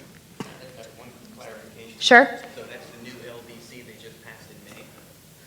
I assume so that's part of the The land development. yes, thank you. Yes, it is acronym hell, to be honest with you. Then, the only other question I'd ask the commissioners is, would you be willing to pause this for a couple of months so Bethlehem can incorporate and have our own plan and zoning and then get us the way we want to have our community handled? That's not my decision. That's why I'm asking. Yeah, that's not my decision. I'm just here presenting facts. Yep.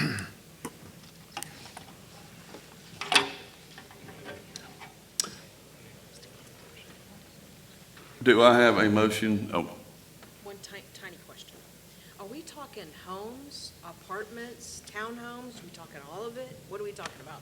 Because it keeps changing. Every person says something different. Are we talking homes, townhomes? I think I can clarify that just from the presentation, okay? And for those of you that don't know, everybody says I'm in real estate, okay? I am too. Okay, I'm not actually an active real estate broker. I build houses. I'm a little family-owned kind of deal, you know, and it's a big deal, big year for me if I build 5 or 6, okay? That's what I do. Yes, I do own a real estate office that I started myself in 2001. I've been a contractor since 2003. Single-family detached means single-family house. I mean, I'm not trying to be, a single-family home. I live in a single-family detached home. That's one house on one lot. The other thing that the majority of the neighborhood is made up of, or is proposed to be made up of single-family detached homes. There is a portion of the proposed neighborhood that would be townhomes. Townhomes are attached single-family. They are sold individually. The owner of that property owns the dirt below and the sky above. They have a lot that is the exact shape of the footprint of that townhome, of that portion, their portion of the building. Townhomes require firewalls in between where apartments do not. Apartments can share common attic space. Apartments can share common, crawl space, whatever. But townhomes are built where the way it was described to me once is if there are 3, the 2 on the sides could fall off and the one in the middle would still be standing. They have their own foundations. They're actually separate. They're just attached. Is that correct? Thank you for the clarification. I don't remember. 96. Yeah, something like that, 93. I can look at the. Looks like But they are sold as individual lots. So it's not, I know I've heard apartments. Apartments are built as one big building and are rental units. Townhomes are individual lots sold, you have a deed associated with them. So it's just like building it's just like a single-family house. If you were to go buy a single-family house, you go in, you have your deed, you purchase the house. A townhome's the same thing. And you own from the, you own from the exterior walls to the exterior walls. Do I have a motion to close the public hearing? Make a motion, we close public hearing. Second. We have a motion and a second. All in favor of closing the public hearing, please raise your right hand.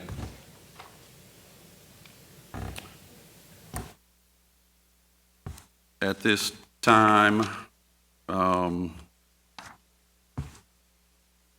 what would be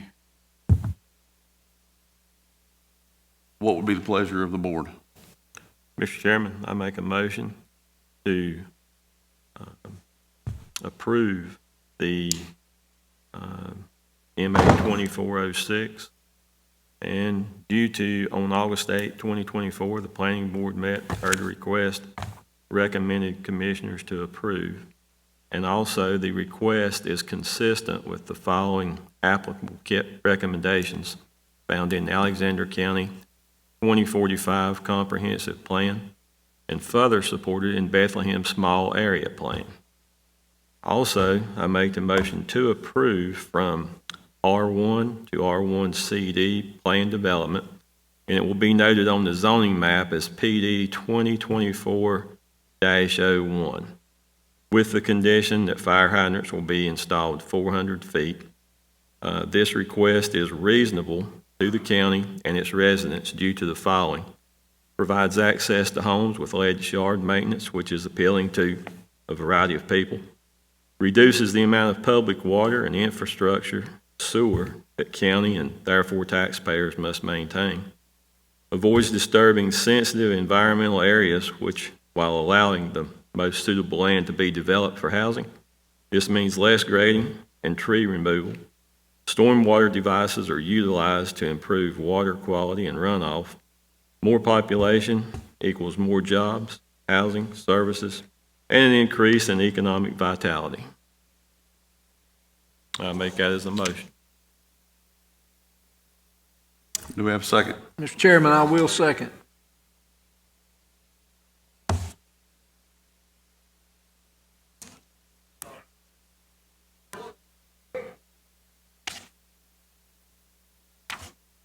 I do have a comment, Mr. Chairman, before we vote.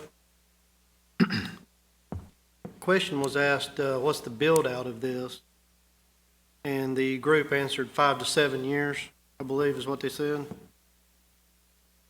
I think a lot of folks' concerns is immediate dump of traffic and vehicles on a roadway from day one. So I did a little math. I used the average, 5 to 7 years, so I used 6 years at 495 homes if they actually do get that. And that comes out to 82 homes per year of a build-out. Now, whether or not they run behind or on schedule or ahead of schedule, that's to be determined. But I assume that this vote tonight allows them to move forward with trying to obtain an assessment and permits from DOT. And that in itself will answer the questions if the surrounding roadways can handle it, as if the state of North Carolina deems it possible.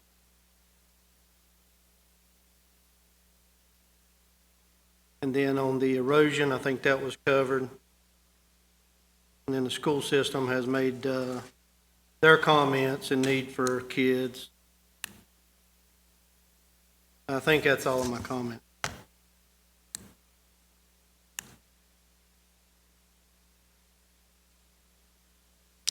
One other note of discussion, do we have,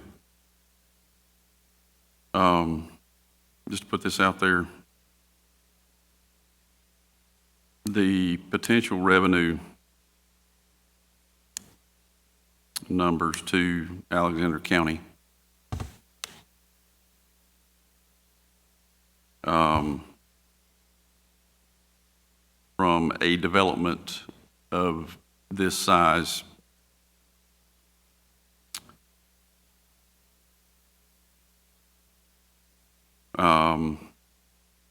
And correct me, and I will ask you, I'll ask you guys to correct me if our information is wrong. 495 homes at an average value of 500,000, what we've been told. And I preface a lot of things that I say by what I've been told, because I do not believe any. I have gotten to the place that I don't believe anything until I figure it out myself.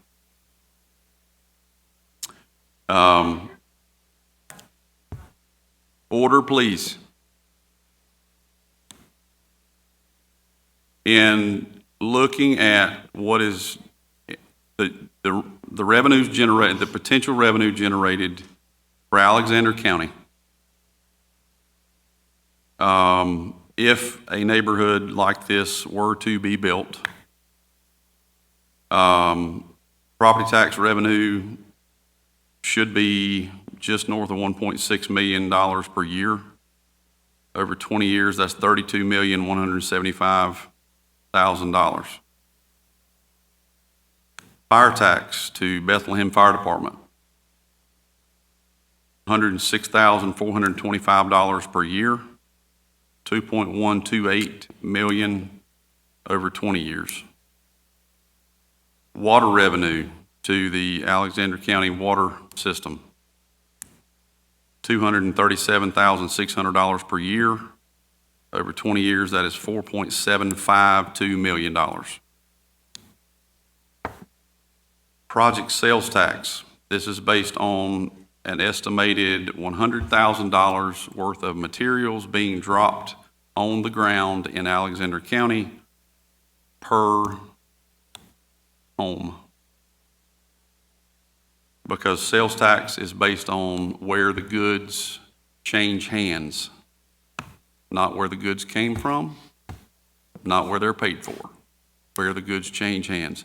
So anything that's delivered into Alexander County and dropped, Alexander County receives sales tax. Projected sales tax based on that, $1.113 million. If each household spends a mere $10,000 per year in Alexander County, that is $111,375 per year in sales tax revenue to Alexander County, which is $2.227 million over 20 years.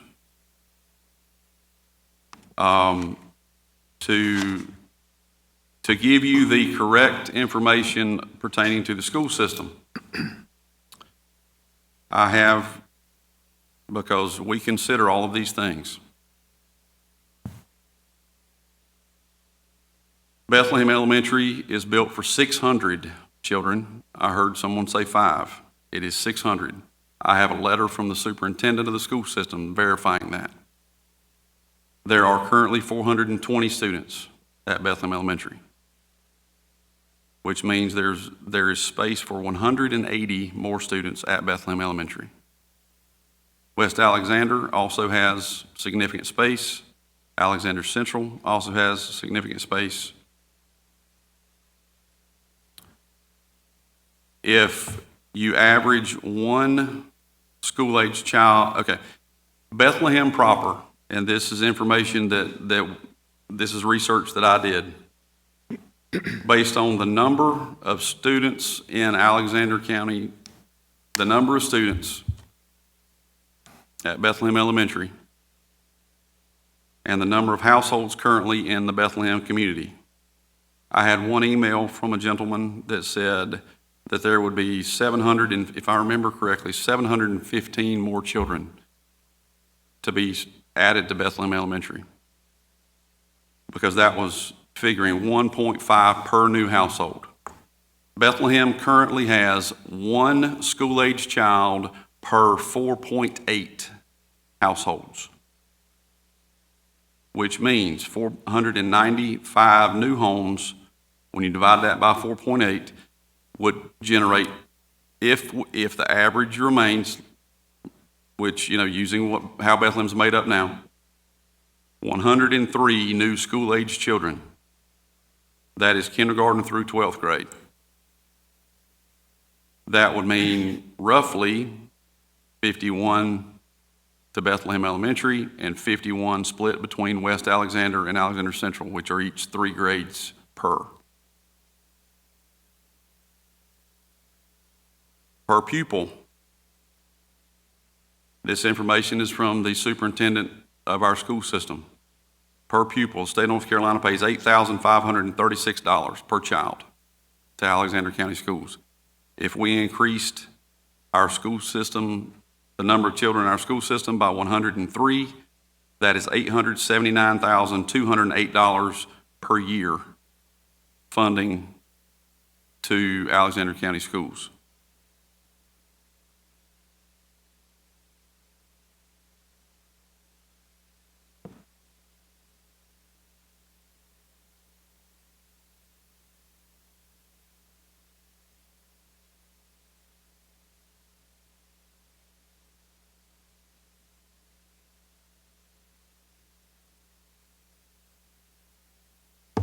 Sir, I get your question. I understand.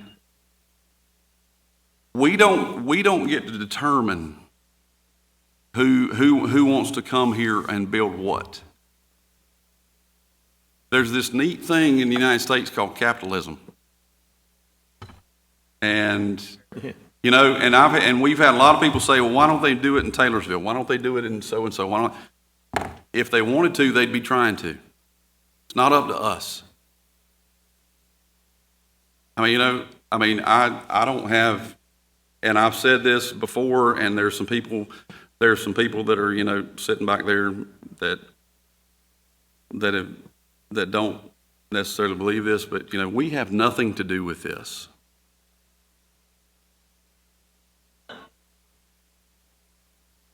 When I say we have nothing to do with it, we have nothing to gain from it.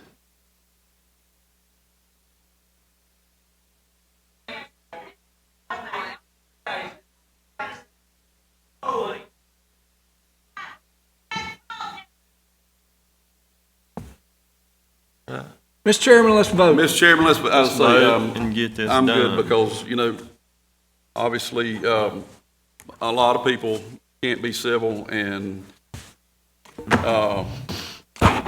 can't have someone have an opinion other than their own. So we will move on. Mr. Chairman, I want to make one comment before we vote. Yes, sir.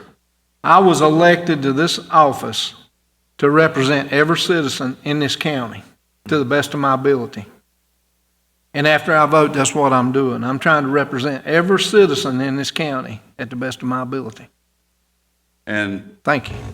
And Commissioner Herman, I appreciate that, and I want to say I appreciate our conversation before this meeting where we talked about the exact same thing. Because we are elected to represent 36,505 people. We're elected to do what's best for 36,505 people in Alexander County.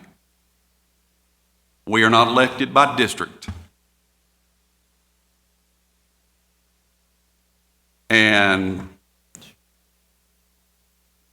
I'm going to do what I think is best for 36,505 people in Alexander County. Sir, you can remove yourself. I've paid attention to your comment. You've made several comments, and I appreciate them, but I'm tired of it. So please leave. Thank you.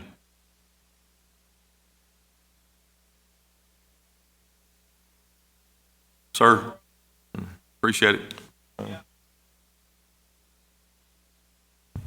I travel Ringdam Road every day, multiple times. And I don't look, and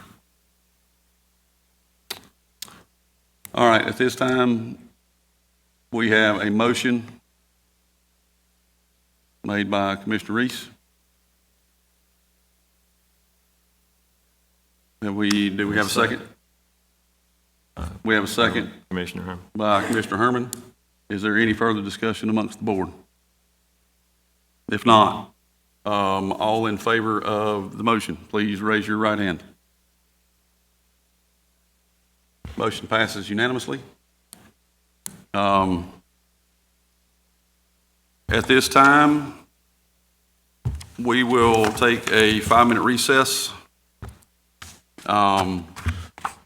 If anyone needs to take a break, because this has been kind of long, before we come back to the remainder of our agenda. We do appreciate, and if you would like, this would be a good time to slip out. We do appreciate you being here. We do appreciate you participating in the process. I'm sorry, I hate that everyone doesn't have the same opinions, but that's just how life is. So, thank you for being here. All right, we now reconvene. Let me grab my agenda here. Budget ordinance agreements. Buried. Good grief. Apologize for the delay. Our next item on our agenda is number 9, budget ordinance amendments number 13 and 14. Project budget ordinance number P1, Three Forks Church Road, water line, and project budget ordinance P2, Bethlehem water tank. I would recognize County Manager Todd Herms. Yes, Mr. Chairman, Commissioners. The first budget amendment is in 3 parts. The first one is a transportation grant, which is a 50-50 match. It's a $42,000 grant. Our portion is $21,000 of that. The second one is to accept a donation for signage for the farmland preservation under soil and water. That's $447. And then the last one is to accept federal grant funding for for additional COVID vaccinations in case of needed. That's a $10,660,000 grant. And then the P1 and P2. P1 is a grant, is a project, $2.5 million grant. Our portion of that would be $37,500. And then the last one is another grant, $5.4 million. Our portion of that would be $782,000. I would answer any questions that you may have. If not, I would ask for a motion, second, and a vote. We have heard the budget amendments. Do we have a motion? I make a motion to approve budget ordinance amendments 13 and 14. And I want to call out Three Forks Church Road water line because that's been something I've been interested in happening a long time. And for the P1, which is Three Forks, P2, Bethlehem water tank, make a motion to approve. Second. We have a motion and a second. All in favor, please raise your right hand. Motion passes unanimously. Next item, number 10, County Manager's Report. I would recognize County Manager Todd Herms once again. Yes, I have a couple things. The first thing is several of our fire departments have went through updating their ISO rating. We have 3 that was effective of May 1st, Sugarloaf, Taylorsville, and Wittenberg. They all maintained their 5s and 9. We had 2 that dropped. One, as of May 1st, was Bethlehem. They went from a 6 to a 4 in the non-rural area. I don't know what you would call that. And then Vastize just got their report. They dropped from a 6 to a 5 as of January 1st. I would like to thank all the fire departments, their boards, and everyone who worked hard to do this. As you know, when you drop your fire rating, that drops your homeowner's insurance, which saves the citizens money. So thank y'all and good job. Yes. The next thing, very good. I want to take a moment to recognize, just to give you an outline of what we experienced during the Hurricane Helene.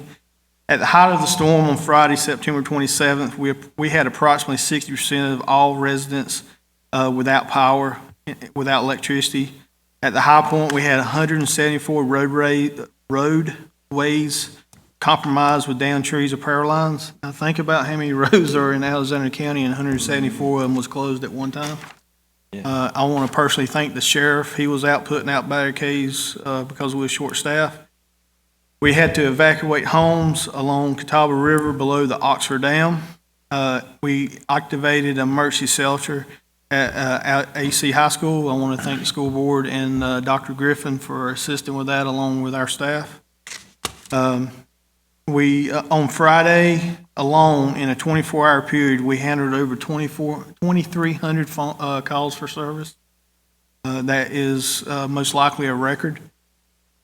Alexander County and the town of Taylorsville both issued a volunteer curfew on Friday, 27th from 7 p.m. until Saturday at 8 a.m. This was due to the number of roads that still had active power lines down on them and it being dark and not being able to clear those roads in a timely manner due to all the chaos that was going on. 13 structures was damaged during the storm. One was a total loss. On Saturday, DOT closed Highway 16 South Bridge at Oxford Dam due to water being released from the dam. Had to work with Duke and DOT to work out the debris, docks, boathouses, and et cetera that accumulated at Highway 127 bridge. Luckily, we did not have to close the bridge. They was able to remove that debris without impeding traffic. As of Saturday afternoon, the landfill had accepted over 345 loads of storm debris. That's over 400 tons thus far. The combination of power outages, cell phone outages, and travel difficulty combined with the storm event made it very challenging. I want to say thank you to my staff for stepping up to the challenge. They did an excellent job. October 16th, the Highway 16 South Bridge was reopened on Tuesday, October 1st. I would like to personally say thank you to all the volunteer fire departments, volunteer firefighters, first responders within Alexander County, the Alexander County Sheriff Office, EMS, 911, Communications, Emergency Management, and the Fire Marshal's Office, the Alexander County Rescue Squad, all the different utility companies.